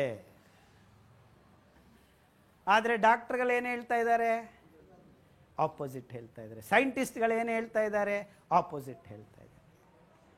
ಇಲ್ಲೇ ಮೋಸ ನಡ್ಕೊಂಡು ಬಂದಿದೆ. ಕಳೆದ 40-50 ವರ್ಷಗಳಲ್ಲಿ ಈ ವಾಣಿಜ್ಯೀಕರಣ ಮತ್ತು ಆಡಳಿತ ನಿರ್ಧಾರಗಳು ನಮ್ಮ ಆಹಾರವನ್ನು ರೂಢಿಸಿದಿವೆ ಹೊರತು ವೈಜ್ಞಾನಿಕ ಮತ್ತು ಶಾಸ್ತ್ರೀಯತೆ ನಮ್ಮನ್ನು ಆಳ್ತಾ ಇಲ್ಲ. ಈ ಗೊಂದಲದಿಂದ ನಾವೆಲ್ಲರೂ ರೋಗಗ್ರಸ್ತರಾಗ್ತಾ ಇದ್ದೀವಿ. ಅಂದರೆ ನಿಮಗೆ ನಾನು ಹೇಳಕ್ಕೆ ಹೊರಟಿದ್ದೇನೆಂದರೆ, ಅಕ್ಕಿ, ಗೋಧಿ, ಮಾಂಸ, ಮೊಟ್ಟೆ ಇವೆಲ್ಲ ಅಸಹಜವಾಗಿ ಈಗ ಇತ್ತೀಚಿನ ದಿನಗಳಲ್ಲಿ ಕಳೆದ 40 ವರ್ಷಗಳಲ್ಲಿ ಆಹಾರ ಉತ್ಪಾದನೆ ಅನ್ನುವ ನೆಪದಲ್ಲಿ ನಿಜವಾದ ರೋಗಗಳನ್ನು ಉತ್ಪಾದನೆ ಮಾಡಿ ಈ ಕಂಪನಿಗಳು ದುಡ್ಡನ್ನು ಮಾಡೋದು ಒಂದು ಕಡೆ ಆದರೆ, ಅದನ್ನು ತಿಂದು ನಮಗೆ ಬಂದಿರೋ ರೋಗಗಳನ್ನು ಬಂಡವಾಳವಾಗಿ ಮಾಡಿಕೊಂಡು ಈ ಆಧುನಿಕ ವೈದ್ಯಕೀಯ ರಂಗ ಇನ್ನೂ ಹೆಚ್ಚಾಗಿ ದುಡ್ಡನ್ನು ಮಾಡಿಕೊಳ್ಳೋದ್ರಲ್ಲಿ ನಿಸ್ಸೀಮರಾಗ್ಬಿಟ್ಟಿದ್ದಾರೆ. ಕೊನೆಗೆ ಮೋಸ ಆಗಿರೋದು ಯಾರಿಗೆ? ನಮಗೆ. ನಾವಂದರೆ ಯಾರು? ಇನ್ಕ್ಲೂಡಿಂಗ್ ದೋಸ್ ಡಾಕ್ಟರ್ಸ್. ಡಾಕ್ಟರ್ಗಳಿಗೂ ಈ ಮಧುಮೇಹ ರೋಗ ಇದೆ. ಕಳೆದ 15 ವರ್ಷದಿಂದ ಈ ಅಂಶಗಳನ್ನು ಖುದ್ದಾಗಿ ವೈಯಕ್ತಿಕವಾಗಿ ಪ್ರತಿಯೊಬ್ಬರಿಗೆ ಬಂದ ರೋಗಿಗಳಿಗೆ ಎಕ್ಸ್ಪ್ಲೈನ್ ಮಾಡ್ತಾ ಇದ್ದೀನಿ. ಇಲ್ಲಿ ಕೇಳಿಸ್ಕೊತಾರೆ. ಆ ಗೇಟ್ ಹತ್ರ ಹೋಗಿ ಹೇಳಿದ್ನಲ್ಲ, ಹುಚ್ಚ ಹೇಳೋಕೆ ಬಂದೆ, ಅನ್ನ ತಿಂದಿದ್ರೆ ಇನ್ನೇನು ತಿನ್ನಬೇಕು, ಮಣ್ಣು ತಿಂತೀವಾ? ಮಣ್ಣು ತಿಂದರೂ ಒಳ್ಳೇದು. ಆ್ಯಕ್ಚುಲಿ ಅನ್ನ ತಿಂದರೆ ರೋಗ ಬರ್ತಾ ಇದೆ ಇಲ್ಲಿ. ಮಣ್ಣು ತಿನ್ನಕ್ಕೆ ಹೋಗಬೇಡಿ, ಅನ್ನ ತಿನ್ನೋದು ನಿಲ್ಲಿಸಿ ಸಾಕು. ಅದಕ್ಕಿಂತ ಅದ್ಭುತವಾದ ಪದಾರ್ಥಗಳು ನಮ್ಮ ದೇಶದಲ್ಲಿ ದೇವರು ಕೊಟ್ಟಿದ್ದಾರೆ. ಆ ಅದ್ಭುತವಾದ ಪದಾರ್ಥಗಳು ನಾರುಯುಳ್ಳ ಪದಾರ್ಥಗಳು, ಗ್ಲೂಟೆನ್ ಇಲ್ಲದೆ ಇರೋ ಪದಾರ್ಥಗಳು. 5 ಧಾನ್ಯಗಳನ್ನು ಹುಡುಕಿದ್ದೀವಿ, ಅದ್ಭುತವಾದ ಧಾನ್ಯಗಳು. ಆ ಧಾನ್ಯಗಳ ಹೆಸರು ನವಣೆ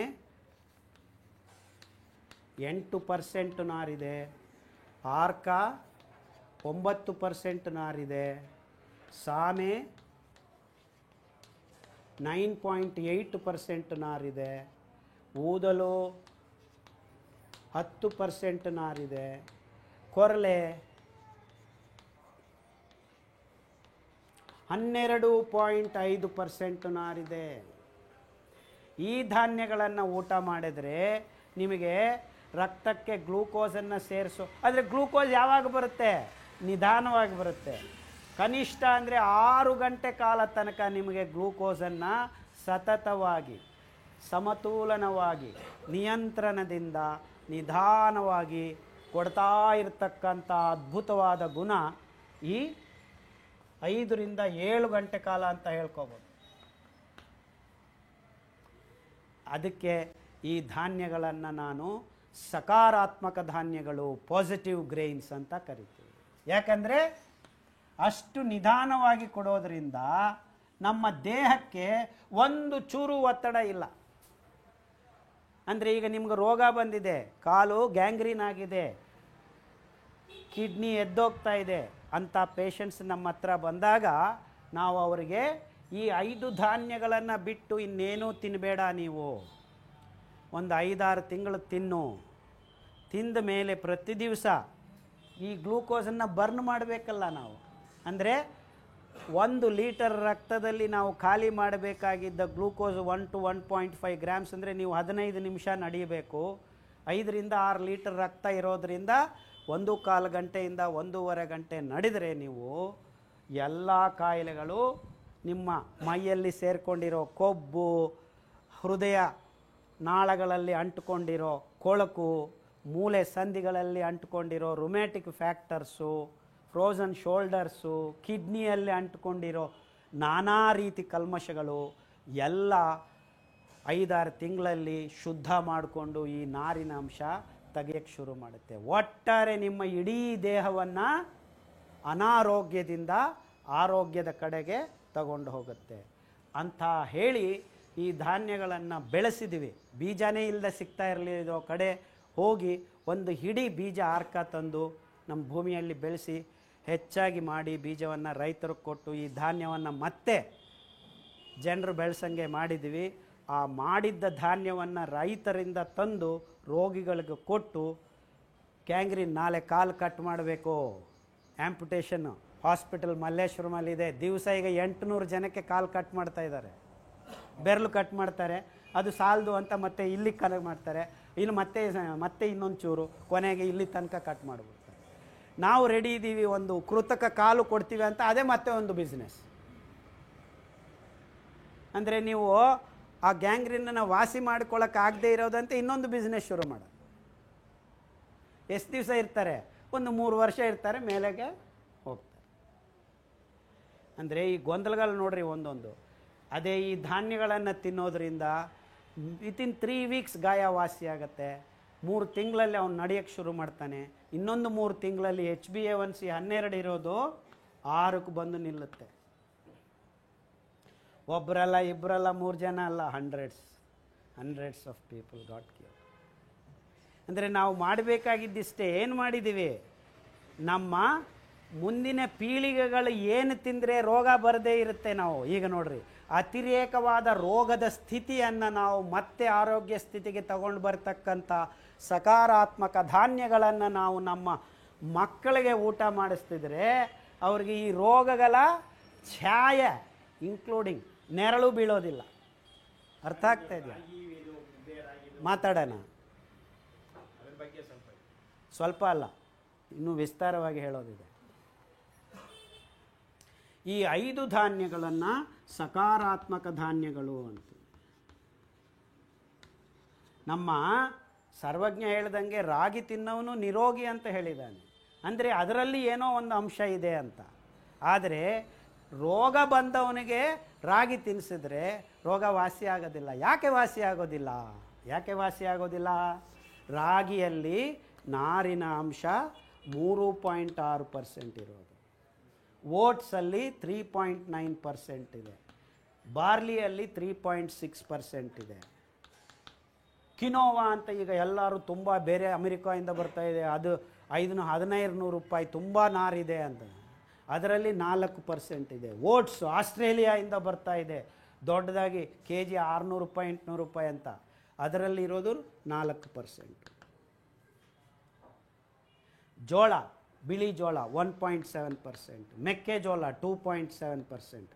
ಇವೆಲ್ಲನೂ ಗ್ಲೂಕೋಸನ್ನು 1.5 ಗಂಟೆ ಅಥವಾ 2 ಗಂಟೆ ಒಳಗಡೆ ರಕ್ತಕ್ಕೆ ಸೇರಿಸೋದ್ರಿಂದ ಆಗಿರೋ ಕಾಯಿಲೆಗಳು, ಫಾಸ್ಟ್ ಅಂದರೆ ಅಕ್ಕಿ ಗೋಧಿಗಿಂತ ಸ್ವಲ್ಪ ನಿಧಾನ. ಸೊ ಇದನ್ನು ನಾವೇನಂತೀವಿ, ತಟಸ್ಥ ಧಾನ್ಯಗಳು, ನ್ಯೂಟ್ರಲ್ ಗ್ರೈನ್ಸ್ ಅಂತ ಕರಿತೀವಿ. ಆ ಕಡೆಗೂ ಇಲ್ಲ, ಈ ಕಡೆಗೂ ಇಲ್ಲ. ಸೊ ಈಗ ಮಕ್ಕಳಿದ್ದರೆ ಅವರಿಗೆ ರಾಗಿ ಮುದ್ದೆ ತಿನ್ನಿಸಿದ್ರೆ ಅವನಿಗೆ ರೋಗ ಬರೋದಿಲ್ಲ, ಆರಾಮಾಗಿರ್ತಾನೆ ಅಷ್ಟೇ. ಏನಾದರೂ ರೋಗ ಬಂದಿದೆಯಾ, ರಾಗಿ ತಿನ್ನಿಸಿದ್ರೆ ವಾಸಿ ಆಗೋದಿಲ್ಲ. ಅಂದರೆ ಈಗ ಗ್ಯಾಂಗ್ರೀನ್ ಆಗಿದೆ, ರಾಗಿ ತಿಂದು ವಾಸಿ ಮಾಡ್ಬೋದಾ? ಆಗೋದಿಲ್ಲ. ಯಾಕಂದರೆ ಅದು ರಕ್ತಕ್ಕೆ ಗ್ಲೂಕೋಸನ್ನು ದಿಢೀರಂತ ಸೇರಿಸದೇ ಇದ್ರೂ 1-1.5 ಗಂಟೆ ಕಾಲ ಒಳಗಡೆ ಸೇರಿಸುತ್ತೆ. ಮತ್ತೆ ಅದನ್ನು ನಿಭಾಯಿಸ್ಕೊಳ್ಳೋದಕ್ಕೆ ದೇಹ ಸರ್ಕಸ್ ಮಾಡ್ತಾ ಇರಬೇಕು. ಆದರೆ ಈ ಧಾನ್ಯಗಳು ಸಂಯಮದಿಂದ ಎಷ್ಟು ಬೇಕೋ ಅಷ್ಟು ಗ್ಲೂಕೋಸನ್ನು ಮಾತ್ರ ನಿಧಾನವಾಗಿ ಕೊಡ್ತಕ್ಕಂಥ ಶಕ್ತಿ ಯಾವಾಗ 8ರಿಂದ 12.5. ಯಾಕೆ ಇದೆ ಅದನ್ನು 8 ಗ್ರಾಮು ಒಣನಾರಿದು. ಈಗ ಗೋಣಿ ಚೀಲಕ್ಕೆ ನೀರು ಹಾಕಿದ್ರೆ ನೆನೆಸಿದ್ರೆ 1 ಗ್ರಾಮು 8 ಗ್ರಾಮ್ ಆಗುತ್ತೆ. ಅದೇ 8 ಗ್ರಾಮ್ ನಾರಿದೆ ಅಂದರೆ ಚೆನ್ನಾಗಿ ನೆನೆಸಿದರೆ, ನಾವು ಈ ಧಾನ್ಯಗಳನ್ನು ಯಾವಾಗಲೂ ಅರ್ಧ ಗಂಟೆ 3/4 ಗಂಟೆ ನೆನೆಸಿ ಅಡುಗೆ ಮಾಡಬೇಕು. ಆವಾಗ ಅದರಲ್ಲಿರೋ 8% ನಾರು 40 ಗ್ರಾಮ್ ಆಗುತ್ತೆ. 12 ಪಾಯಿಂಟ್ ಇರೋದು 60 ಗ್ರಾಮ್ ಆಗುತ್ತೆ. ಅಂದರೆ ಆ ನಾರಿನ ಅಂಶ ಹೆಚ್ಚಾಗಿರೋದ್ರಿಂದ ಅದನ್ನು ಬಿಡಿಸಿ ಈ ಜೀವ ರಾಸಾಯನಿಕ ಕ್ರಿಯೆಗಳು ಗ್ಲೂಕೋಸನ್ನು ಹೀರಿಕೊಳ್ಳೋದಕ್ಕೆ ಟೈಮ್ ತಗೊಳುತ್ತೆ. ಚೂರೇ ಕೊಡುತ್ತೆ. ಅದು ಅದ್ಭುತ ಇಲ್ಲಿ. ಸೊ ಈ ರೀತಿ ನಾವು ಎಷ್ಟೊಂದು ಜನ ಮಧುಮೇಹ ರೋಗಿಗಳಿಗೆ ಈ ಧಾನ್ಯವನ್ನು ತಿನ್ನಿಸಿ ಸರಿ ಮಾಡ್ತೀವಿ. 6 ತಿಂಗಳಾಗತ್ತೆ, ಡಾಕ್ಟ್ರೇ ಚೆನ್ನಾಗಿ ನಡೀತಾ ಇದ್ದೀನಿ, ಕಾಲು ಚೆನ್ನಾಗಿದೆ ನೋಡಿ, ಆರಾಮಾಗಿದ್ದೀನಿ ಅಂತ ಹೇಳ್ತಾರೆ. 6 ತಿಂಗಳಾದಮೇಲೆ ಬರ್ತಾರೆ. ಬಂದು ಅವನು ಇಲ್ಲಿ ಕೂರಿರ್ತಾನೆ, ಡಾಕ್ಟರ್ ಆಗಿರ್ತಾನೆ, CFTR ಅಲ್ಲಿ ಕೆಲಸ ಮಾಡಿರೋ ಸೈಂಟಿಸ್ಟ್ಗಳಿದ್ದಾರೆ, PWD ಇಂಜಿನಿಯರ್ಸ್ ಇದ್ದಾರೆ, ಬ್ಯಾಂಕ್ ಮ್ಯಾನೇಜರ್ಸು ಇದ್ದಾರೆ. ಇಂಥವರು ಕೂರಿಸ್ತಾರೆ, ಹೆಂಡತಿಯನ್ನು ಒಳಗಡೆ ಕಳಿಸ್ತಾರೆ. ಇದು ಇರುತ್ತಲ್ಲ ಅಡ್ಡ, ಅವ್ರು ಕಾಣಿಸೋದಿಲ್ಲ ನನಗೆ. ಯಾಕಮ್ಮ ನಿಮ್ಮ ಮನೆಯವರು ಒಳಗಡೆ ಬಂದಿಲ್ಲ ಈ ಸತಿ ಅಂತ. ಏನಿಲ್ಲ ಡಾಕ್ಟ್ರೇ, ನಮ್ಮ ಮನೆಯವರು ನಾಳೆಯಿಂದ ನಾರ್ಮಲ್ ಊಟ ಮಾಡ್ಬೋದಾ ಅಂತ ಕೇಳ್ತಾ ಇದ್ದಾರೆ. ಅಂದರೆ ನಾನು ಅಬ್ನಾರ್ಮಲ್ ಊಟ ಮಾಡಿಸಿದ್ದೀನಿ, ಇಷ್ಟೊತ್ತು ವಾಸಿ ಮಾಡಿದ್ದೀನಿ, ನಾಳೆಯಿಂದ ಮತ್ತೆ ಶುರು ಮಾಡ್ಕೋಬೋದಾ, ಈ ಬಾತು ಆ ಬಾತು, ಪೂರಿ ಬೋಂಡಾ ಬಜ್ಜಿ ಇವೆಲ್ಲ ತಿನ್ಬೋದಾ ಅಂತ ಕೇಳ. ಅಂದರೆ ಈ ಕಂಪನಿಗಳದು ಎಷ್ಟು ಮಟ್ಟಿಗೆ ನಮ್ಮ ತಲೆಯಲ್ಲಿ ಗೂಬೆ ಕೂರಿಸಿದಿವೆ ಅಂದರೆ, ನಾಳೆ ನಾಡಿದ್ದು ಎದ್ದು ಮೇಲೆ ಹೋಗಬೇಕಾಗಿದ್ದವನ್ನ ತಡೆದು ಆರೋಗ್ಯ ಕೊಟ್ಟರೂ ಮತ್ತೆ ನಾರ್ಮಲ್ ಊಟ ಅಂತೀವಿ. ಅಂದರೆ ಇಡೀ ಪ್ರಪಂಚ ತಿನ್ನೋದು ನಾರ್ಮಲ್ ಊಟ ಅಂತ ನಾವು ತಲೆಗೆ ಹಾಕ್ಕೊಂಡಿರೋದು. ರೋಗಕ್ಕೆ ಹೋಗಿ ಅನುಭವಿಸಿ ಮತ್ತೆ ವಾಪಸ್ ಬಂದ ಮೇಲೇನೂ ಅದರಿಂದ ತಲೆಯಿಂದ ತೆಗಿಯೋಕ್ಕಾಗೋದಿಲ್ಲ. ಅದಕ್ಕೆ ನಾನು ಯಾರಾದರೂ ಅಲ್ಲಿಗೆ ಹೋಗಿ ಈ ಹುಚ್ಚ ಬಂದಿದ್ದಾನೆ ನಮಗೆ ಅನ್ನ ತಿನ್ನಬೇಡಿ ಅಂತ ಹೇಳ್ತಾನೆ ಅಂದೋದಕ್ಕೆ ನನಗೇನು ಆಶ್ಚರ್ಯ ಇಲ್ಲ. ಯಾಕಂದರೆ ಈ ಕಂಪ್ನಿಗಳು ನಮ್ಮ ತಲೆಯನ್ನು ಅಷ್ಟು ಚೆನ್ನಾಗಿ ಪಾಲಿಷ್ ಮಾಡಿಬಿಟ್ಟಿವೆ, ಬ್ರೈನ್ ಪಾಲಿಷ್. ಸೊ ಇದನ್ನು ತೆಗೆಯೋದು ಅಷ್ಟು ಈಸಿ ಅಲ್ಲ. ಹೃದಯ ವಿದಾರಕ ಘಟನೆಗಳು ನಡೀತಾ ಇವೆ ಈ ಗೊಂದಲದಿಂದ. Young people, small people, small ಅಂದರೆ ದುಡ್ಡು ಇಲ್ಲದೇ ಇರೋರು, 1 ನಯ ಪೈಸಾ ದುಡ್ಡು ಇಲ್ಲದೇ ಇರೋವ್ರಿಗೂ ಈ ರೋಗ ಬರ್ತಾ ಇದೆ. ಅಲ್ಲೆಲ್ಲೋ ಟ್ರೈಬಲ್ ವಿಲೇಜ್, ನಾನು ಬಿದರಹಳ್ಳಿ ಅಂತ ಕಾಡು ಅಂಚಿನಲ್ಲಿ ಹೋಗ್ತೀನಿ, 200 ಜನ ಪೇಷಂಟ್ಸ್ ಬರ್ತಾರೆ. ಇಲ್ಲಿಂದ ಅಲ್ಲಿ ಬರೋದಕ್ಕೆ ದುಡ್ಡಿಲ್ಲ, ಅವ್ರಿಗೂ ಈ ಡಯಾಬಿಟಿಸ್ ರೋಗ ಬರ್ತಾ ಇದೆ. ಯಾಕಂದರೆ ಈ ಗೋದಾಮುಗಳಲ್ಲಿ ಬಿದ್ದಿರೋ ಅಕ್ಕಿಯನ್ನು in the name of social justice 1 ರೂಪಾಯಿ ಅಂತ ಏಕೆ ಮಾರಾಟ ಮಾಡ್ತಾ ಇದ್ದಾರೆ. ಮತ್ತು ಪೇಪರಲ್ಲಿ ನಾವು 150 ಕೋಟಿ ಖರ್ಚು ಮಾಡ್ತಾ ಇದ್ವಿ ಸಬ್ಸಿಡಿಗೆ ಅಂತಾರೆ. ಅಂದರೆ ದುಡ್ಡೇನು, ನಮ್ಮ ದುಡ್ಡು ಹೋಗ್ತಾ ಇದೆ, ಕಂಪನಿಗಳು ತಗೊಳ್ತಾ ಇದ್ದಾವೆ. ಆ ಅಕ್ಕಿಯನ್ನು ಈ ಬಡವರು ತಿಂದು ಅವ್ರಿಗೂ ರೋಗ ಅಂಟಿಸ್ತಾ ಇದ್ದೀವಿ, ಅವ್ರಿಗೂ ಡಯಾಬಿಟಿಸ್ ರೋಗ ಬರ್ತಾ ಇದೆ. ಅಂದರೆ ಟ್ರೈಬಲ್ ವಿಲೇಜಸಲ್ಲಿ ಇದ್ದ ಕೆಲಸ ಮಾಡೋವ್ರಿಗೂ ರೋಗ ಬರ್ತಾ ಇದೆ. ಅಂದರೆ ಈ ಭಯಾನಕವಾದ ಆಹಾರ ಪದಾರ್ಥಗಳ ಮಹತ್ವವನ್ನು ನೀವು ಅರ್ಥ ಮಾಡ್ಕೊಳ್ಳಿ. ಅಂದರೆ ಈಗ ನಾನೆಲ್ಲ ಇಷ್ಟೆಲ್ಲ ಹೇಳಿದ ಮೇಲೆ ಮತ್ತೆ ನೀವು ವಾಸಿ ಮಾಡ್ಕೊಂಡಿರೋರ ಥರ ನಾನು ನಾರ್ಮಲ್ ಊಟ ಮಾಡ್ತೀನಿ ಅಂತ ಹೇಳೋಕ್ಕೆ ಬಂದರೆ ನಾನು ನನ್ನ ತಲೆನ ಈ ಗೋಡೆಗೋ ಅಥವಾ ನೀರಿಲ್ಲದ ಬಾವಿಗೋ ನಾನು ಧುಮುಕಬೇಕು.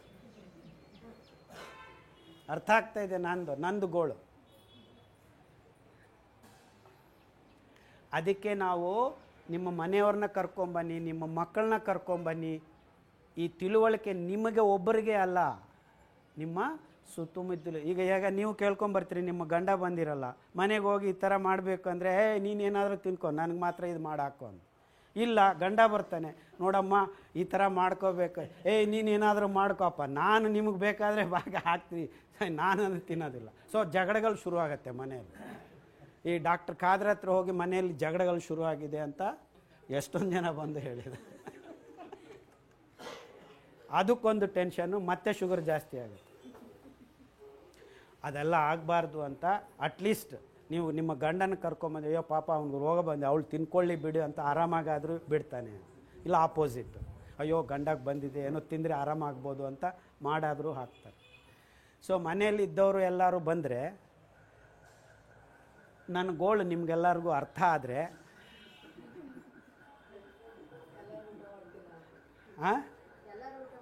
ಎಲ್ಲರೂ ಸರಿಯಾದ ಊಟ ಮಾಡ್ತೀರಾ ಅಂತ, ನಿಜವಾದ ಊಟ ಮಾಡ್ತೀರಾ ಅಂತ, ಆರೋಗ್ಯಕರವಾದ ಊಟ ಮಾಡ್ತೀರಾ ಅಂತ, ನಿಮ್ಮ ಮಕ್ಕಳಿಗೆ ರೋಗ ಬರದೇ ಇರಂಗೆ ಇರುತ್ತೆ ಅಂತ, ನಿಮ್ಮ ದುಡ್ಡು ನಿಮ್ಮ ಮನೆಯಲ್ಲೇ ಉಳಿಯುತ್ತೆ ಅಂತ,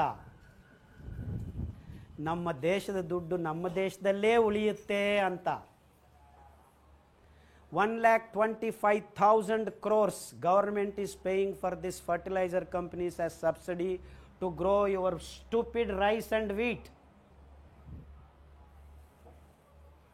ಸ್ಟುಪಿಡ್ ಅನ್ನೋ ಪದಾನು ಸಾಲದಕ್ಕೆ. and we are spending 8,000 liters to grow 1 kilo of akki, 10,000 liters of water to grow 1 kilo of wheat, 28,000 liters of water to grow 1 kilo ಸಕ್ಕರೆ. 1 kg ಮಾಂಸ ರೆಡಿ ಮಾಡೋದಕ್ಕೆ 60,000 ಲೀಟರ್ ನೀರು ಬೇಕು. ಇಡೀ ಭೂಮಂಡಲದಲ್ಲಿದ್ದ ನೀರೆಲ್ಲಾನು ಈಗಾಗಲೇ ಪೋಲು ಮಾಡಿದ್ದೀವಿ ಮಾಂಸವನ್ನು ಬೆಳೆಯೋದಕ್ಕೆ. ಕ್ಯಾಲಿಫೋರ್ನಿಯಾದಲ್ಲಿ ಕೆಳಗಡೆ ಭೂಮಿ ಒಳಗಡೆ ಜಲಾಶಯಗಳಿವೆ, ನಮ್ಮ ಇಡೀ ಕರ್ನಾಟಕದಷ್ಟು ವೈಶಾಲ್ಯ ಇದೆ ಅದು ನೀರು. ಆ ನೀರೆಲ್ಲ ಖಾಲಿಯಾಗಿದೆ ಮಾಂಸವನ್ನು ಉತ್ಪಾದನೆ ಮಾಡೋದಕ್ಕೆ. ಈಗ ಕೋಳಿ ಮಾಂಸ ಮಾಡೋದಕ್ಕೆ ಇಡೀ ಕರ್ನಾಟಕದಲ್ಲಿ ತುಂಬ ಫಾರ್ಮ್ಗಳನ್ನು ಮಾಡಿದರೆ 1 kg ಕೋಳಿ ಮಾಂಸ ಬೆಳೆಯೋದಕ್ಕೆ 60,000 ಲೀಟರ್ ನೀರು ಪೋಲು ಆಗ್ತಾ ಇದೆ. ಅದನ್ನು ತಿಂದು ಏನಾಗಿದೆ? ವೈರಾಣುಗಳ ರೋಗ, ಅಕ್ಕಿ ಜ್ವರ ಬಂದಿದೆ, ಅದಕ್ಕೆ ಔಷಧಿ ಇಲ್ಲ, ಸಾವಿರಾರು ಜನ ಸಾಯ್ತಾ ಇದ್ದಾರೆ. ಆ ರೀತಿ ಪ್ರೊಡ್ಯೂಸ್ ಮಾಡಿರೋ ಕೋಳಿಗಳನ್ನು ಸುಡೋದಕ್ಕೆ ಮತ್ತೆ ದುಡ್ಡು ಖರ್ಚು ಮಾಡ್ತಾ ಇದ್ದೀವಿ. ಇದು ನಿಮ್ಮ ಆಹಾರ, ಇದು ನಿಮ್ಮ ರೋಗದ ಉತ್ಪಾದನೆ. ಇದನ್ನೆಲ್ಲ ತಿಂದು ನಾವು ಜೀವನ ಮಾಡಿಕೊಳ್ಳೋದಕ್ಕೆ ಸಾಧ್ಯ ಇಲ್ಲ ಮುಂದಿನ ದಿವಸಗಳಲ್ಲಿ. ಯಾಕಂದರೆ ಮಳೆ ಇಲ್ಲ, ನೀರಿಲ್ಲ. ಈಗ ಆಗಸ್ಟ್ 30 ಮೇಲೆ ನೀರು ಕೊಡೋದಿಲ್ಲ ಅಂತ ಸಿದ್ದರಾಮಯ್ಯ ಅವರು ಅನೌನ್ಸ್ ಮಾಡಿದ್ದಾರೆ. ಇನ್ನೇನು ಬೆಳಿತೀರಾ ನೀವು? ಈ ರೀತಿ 2 ವರ್ಷ ಆದರೆ ಗೋದಾಮುಗಳಲ್ಲಿ ಬಿದ್ದ ಗೋಧಿ ಅಕ್ಕಿ ಎಲ್ಲ ಖಾಲಿ ಆಗುತ್ತೆ. ಆಮೇಲೆ ಏನು ತಿಂತೀರಾ? ಈ ಧಾನ್ಯಗಳನ್ನು 4 ಮಳೆ ಬಂದರೆ ಸಾಕು, ಆರಾಮಾಗಿ ಬೆಳಿಬೋದು. 1 kg ಅಕ್ಕಿ ಬೆಳೆಯೋದಕ್ಕೆ 300 ಲೀಟರ್ ಅಲ್ಲ, 200 ಲೀಟರ್ ಸಾಕು ನೀರು. ನೀವೇನು ಕಟ್ಟಬೇಕಾಗಿಲ್ಲ. ಹಾಲು ಬಿದ್ದ ಭೂಮಿ ಸಾಕಾದಷ್ಟು ಬಿದ್ದಿದೆ ನಮ್ಮ ಹತ್ರ. ಅದೆಷ್ಟು ಅಂದರೆ 1 ಎಕರೆಗೆ 40 ಎಕರೆ ಹಾಲು ಬಿದ್ದಿದೆ. 1 ಎಕರೆ ನೀರಾವರಿ ಇದ್ದರೆ 40 ಎಕರೆ ಹಾಲು ಬೀಡಿದೆ. ಅಂದರೆ ಬರೀ ತಿಳಿ ಉಳುಮೆ ಮಾಡಿ ಬೀಜ ಹಾಕ್ಬಿಟ್ರೆ 1 ಎಕರೆಗೆ 2 kg ಚಲ್ಲಿದ್ರೆ 8 ಕ್ವಿಂಟಲ್ ಸಿಗುತ್ತೆ. ಅಂದರೆ ಇಡೀ ಪ್ರಪಂಚಕ್ಕೆ ನಾವು ಆಹಾರವನ್ನು ಬೆಳೆಸಿಕೊಡ್ಬೋದು. ಈ ಸೈಂಟಿಸ್ಟ್ಗಳು, ಈ ಕಂಪ್ನಿಗಳು ಹೇಳೋದು ಎಲ್ಲರಿಗೂ ಆಹಾರ ಒದಗಿಸ್ಕೊಡೋಕ್ಕಾಗತ್ತಾ ಇದರಿಂದ ಅಂತ. 1 ಗ್ಲೋಬ್ ಅಲ್ಲ, 12 ಗ್ಲೋಬ್ಗಳಿಗೆ ಆಹಾರವನ್ನು ಒದಗಿಸ್ಬೋದು. ಯಾವ ಆಹಾರ? ಅಕ್ಕಿ, ಗೋಧಿ, ಮಾಂಸ, ಸಕ್ಕರೆ ಅಲ್ಲ. ಅದನ್ನು ಉತ್ಪಾದನೆ ಮಾಡೋದಕ್ಕೆ ಇನ್ನೂ 10 ಗ್ಲೋಬ್ ಆದರೂ ಸಾಲದು 1 ಗ್ಲೋಬ್ ಜನಕ್ಕೆ. ಖಾಲಿ ಮಾಡಿದ್ದೀವಿ. ಪ್ರಕೃತಿ ಸಹಜ ಸಂಪತ್ತನ್ನು ದರೋಡೆ ಮಾಡಿದ್ದೀವಿ ಆಲ್ರೆಡಿ. ಮಾಡಿ ಏನು ಮಾಡ್ಕೊಂಡಿದ್ವಿ? ರೋಗ ತರಿಸ್ಕೊಂಡಿದ್ವಿ, ಗೂಬೆಯನ್ನು ಕೂರಿಸ್ಕೊಂಡಿದ್ವಿ.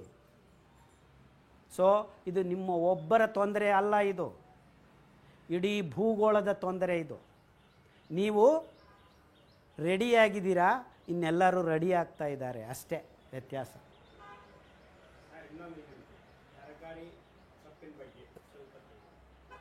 ಅರ್ಥ ಆಯ್ತಾ? ಈಗ ಮೂಲಭೂತವಾಗಿ ನಾವು ನಮ್ಮ ಆಹಾರವನ್ನು ರೂಢಿಸಿಕೊಳ್ಳೋದಕ್ಕೆ ವೈಜ್ಞಾನಿಕತೆ ಬೇಕು. ಅಂದರೆ ನಮ್ಮ ದೇಹದಲ್ಲಿ ಆಹಾರ ಅನ್ನುವ ಪದಾರ್ಥ ಶಕ್ತಿಯನ್ನು ಕೊಡುವುದಕ್ಕೆ ಬೇಕಾಗಿರೋ ಗ್ಲೂಕೋಸನ್ನು ಕೊಡುವುದರ ಜೊತೆಗೆ ಅದರಿಂದ ಆಗತಕ್ಕಂಥ ಮಲವನ್ನು ನಿರ್ಮಲ ಮಾಡತಕ್ಕಂಥ ಗುಣವನ್ನು ಹೊಂದಿರಬೇಕು. ಅಂಥ ಗುಣ ಇದ್ದ ಧಾನ್ಯಗಳು ಯಾವುವಪ್ಪ ಅಂದರೆ ಈ 5 ಧಾನ್ಯಗಳು ಮಾತ್ರ. ಇವು ಇವೆ, ರೋಗ ಇಲ್ಲದೆ ಇರೋರಿಗೆ ತಿನ್ಕೋಬೋದು. So it is second grade or neutral. ಈ 2 ಅಂತೂ ಅಕ್ಕಿ, ಗೋಧಿ, ಸಕ್ಕರೆ ಇವೆಲ್ಲ 100% ನೆಗೆಟಿವ್, ನಕಾರಾತ್ಮಕ ಧಾನ್ಯಗಳು. ನೆಗೆಟಿವ್ -50, 0 +100. ಸೊ -50 ಬಿದ್ದಿರೋರೆಲ್ಲರೂ ಏನು ತಿನ್ನಬೇಕು? +100 ತಿಂದರೆ +50 ಆದರೂ ಸಿಗುತ್ತೆ ನಿಮಗೆ. 0 ತಿಂತೀವಿ ಅಂದರೆ ಆಗೋದಿಲ್ಲ.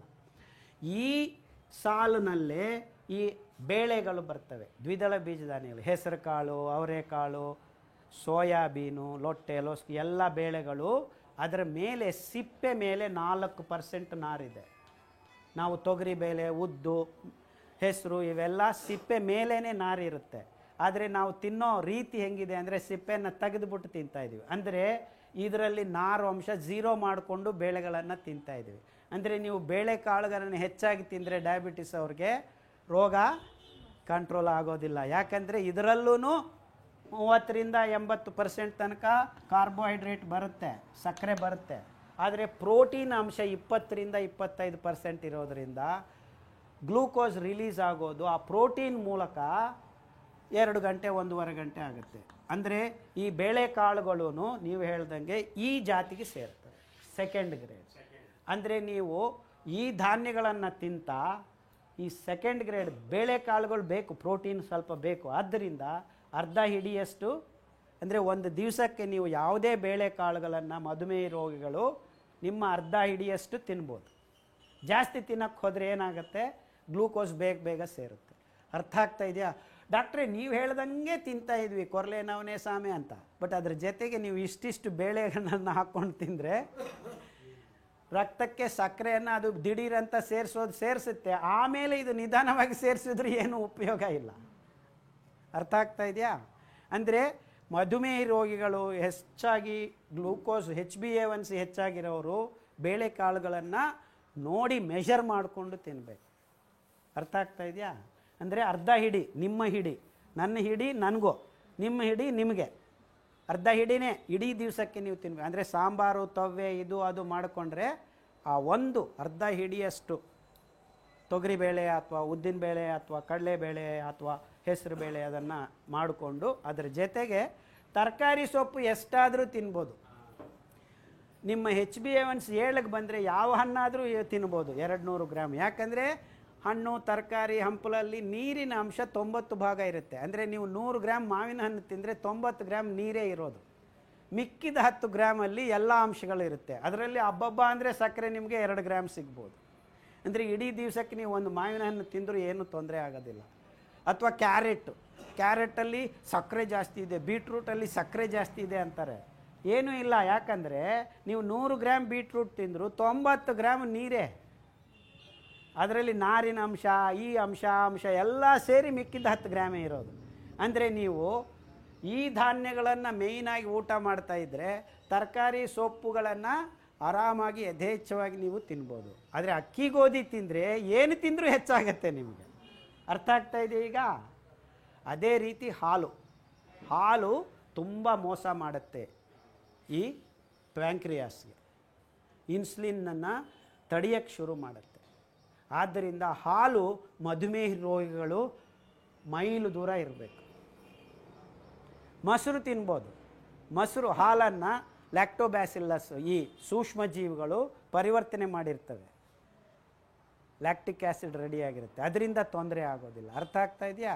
ಸೊ ಮೊಸರು ಮಜ್ಜಿಗೆ ಪರವಾಗಿಲ್ಲ, ಮಾಡ್ಬೋದು. ಹಾಲು ಯಾವುದೇ ರೂಪದಲ್ಲಿ, ಸರ್ ಶುಗರ್ಲೆಸ್ ಕಾಫಿ ಕುಡಿತೀನಿ, ಶುಗರ್ಲೆಸ್ ಟೀ ಕುಡಿತೀನಿ, ಶುಗರ್ ಹಾಕ್ಕೊಳ್ಳಿ ಪರವಾಗಿಲ್ಲ, ಹಾಲು ಮಾತ್ರ ಹಾಕ್ಕೋಬೇಡಿ. ಅಂದರೆ ಬ್ಲ್ಯಾಕ್ ಕಾಫಿ ಬ್ಲ್ಯಾಕ್ ಟೀ ಕುಡಿಬೋದು, ಗ್ರೀನ್ ಟೀ ಒಳ್ಳೇದಲ್ಲಮ್ಮ, ತುಂಬ ಕೆಮಿಕಲ್ಸ್ ಇರುತ್ತೆ ಪ್ಯಾಕೆಟ್ಗಳಲ್ಲಿ ಮಾಡೋದು, ಪ್ರಾಸೆಸ್ ಮಾಡಿರೋದು ಯಾವುದಾದ್ರೂ ಒಳ್ಳೇದಲ್ಲ. ಈಗ ಚಂದನದ ಎಲೆ ಇದೆ, ಅದನ್ನು 4 ಕಿವುಚ್ಕೊಂಡು ಕುದಿಸಿ ಫಿಲ್ಟರ್ ಮಾಡಿಕೊಂಡು ಬೇಕಾದರೆ ಒಂಚೂರು ತಾಟಿ ಬೆಲ್ಲ ಹಾಕ್ಕೋಬೋದು, ಅಥವಾ ಒಂದು ಹನಿ ತೊಟ್ಟು ಜೇನುತುಪ್ಪ ಹಾಕ್ಕೋಬೋದು. ಬಟ್ ನಿಮ್ಮ HbA1c 8ಕ್ಕೆ ಬಂದ್ಬಿಟ್ಟಿದೆ ಅಂದರೆ ಕೆಳಗಡೆ ಇದ್ದರೆ ಆರಾಮಾಗಿ ಬ್ಲ್ಯಾಕ್ ಟೀ ಕುಡಿಬೋದು. ಹಾಲು ಮಾತ್ರ ಇನ್ಫ್ಯಾಕ್ಟ್ ಯಾರೂ ಹಾಲು ಕುಡಿಬಾರ್ದು, ಬೇಕಾಗೇ ಇಲ್ಲ ನಮಗೆ. ಆದರೆ ಹಾಲಿನ industry milk is the best food in the world ಅಂತ ಅಡ್ವರ್ಟೈಸ್ಮೆಂಟ್ಗಳನ್ನು ಹಾಕ್ತಾರೆ. ಯಾಕಂದರೆ ಟನ್ಗಟ್ಟಲೆ ಕ್ಯಾಲ್ಶಿಯಂ ಮೊಸರಿಂದ ಬಂದ್ಬಿಡುತ್ತೆ. 1 ಲೀಟರ್ ಹಾಲು 5 ಜನಕ್ಕೆ ಕ್ಯಾಲ್ಶಿಯಂ ಕೊಡುತ್ತೆ ಮೊಸರು ಮಾಡಿದರೆ. ಇಲ್ಲಾಂದರೆ ಒಬ್ಬೊಬ್ಬರು 1 ಲೀಟರ್ ಹಾಲು ಕುಡಿಬೇಕು, ಅದರಲ್ಲಿ 5ನೇ ಭಾಗನೇ ಹೀರ್ಕೊಳ್ಳೋಕ್ಕಾಗೋದು. ಮೊಸರು ಆದರೆ 200 ml ಮೊಸರು ಕುಡಿದ್ರೆ ಎಲ್ಲ ಕ್ಯಾಲ್ಶಿಯಮ್ಮು ಸಿಕ್ಬಿಡುತ್ತೆ. ಸೊ ಮೊಸರು ಈಸ್ ಬೆಟರ್ ದ್ಯಾನ್ ಹಾಲು. ತರಕಾರಿ ಸೊಪ್ಪು ಯಥೇಚ್ಛವಾಗಿ ತಿನ್ಬೋದು. ಇನ್ಫ್ಯಾಕ್ಟ್ ಸೀಮೆ ಬದನೆಕಾಯಿ, ಬೆಂಡೆಕಾಯಿ, ತೊಂಡೆಕಾಯಿ, ನುಗ್ಗೆಕಾಯಿ, ಹಾಗಲಕಾಯಿ ಇವೆಲ್ಲ ಮಧುಮೇಹ ರೋಗಗಳಿಗೆ ದೇವರು ಮಾಡಿರೋ ಔಷಧಿ ಗುಣ. ಅಂದರೆ ಅಪ್ಪಿತಪ್ಪಿ ರಕ್ತದಲ್ಲಿ ಹೆಚ್ಚಾದರೆ ಸಕ್ಕರೆ ಇವು ಕಮ್ಮಿ ಮಾಡ್ತವೆ. ಅಂದರೆ ಬೇರೆ ಇದಕ್ಕೆ ತಗೊಂಡೋಗ್ತವೆ, ಮೂಲವನ್ನು ಸರಿ ಮಾಡೋದಿಲ್ಲ. ಅದು ಮೂಲವನ್ನು ಸರಿ ಮಾಡೋದು ಈ ಧಾನ್ಯಗಳೇ. ಸೊ ನಾನು ನೋನಿ ಕುಡಿತೀನಿ, ಈ ಶುಗರ್ ಕಮ್ಮಿ ಆಗುತ್ತೆ. ಮತ್ತು ಅಕ್ಕಿ ಗೋಧಿ ತಿಂತಾಯಿದ್ರೆ ನಿಮ್ಮ ಪಾಟಿಗೆ ನೀವು ಅದು ಬರ್ತಾ ಇರುತ್ತೆ, ಇದು ಕಮ್ಮಿ ಮಾಡ್ತೇವೆ, ಬರ್ತಾ ಇರುತ್ತೆ. ಅದಕ್ಕೆ ನಿಮಗೆ ಮೂತ್ರಪಿಂಡ ಮೇಲೆ, ರಕ್ತದ ಮೇಲೆ, ಇದರ ಮೇಲೆ ಅದರ ಮೇಲೆ ಒತ್ತಡ ಆಗೋದು. ಸೊ ರಕ್ತದಲ್ಲಿ ಸಕ್ಕರೆ ಕಮ್ಮಿ ಮಾಡೋದಕ್ಕೆ ತುಂಬ ಗಿಡಗಳು ಕೊಟ್ಟಿದ್ದಾರೆ ದೇವರು, ಬಟ್ ಅದು ವಾಸಿ ಮಾಡೋಕ್ಕಾಗಲ್ಲ, ನಿಭಾಯಿಸ್ಕೊಳ್ಳೋದಕ್ಕಾಗತ್ತೆ ಅಷ್ಟೇ. ಮತ್ತು ಕೊನೆಗೆ ಬೇರೆ ತೊಂದರೆ ಆಗುತ್ತೆ. ಅರ್ಥ ಆಗ್ತಾ ಇದೆಯಾ ನಿಮಗೆ?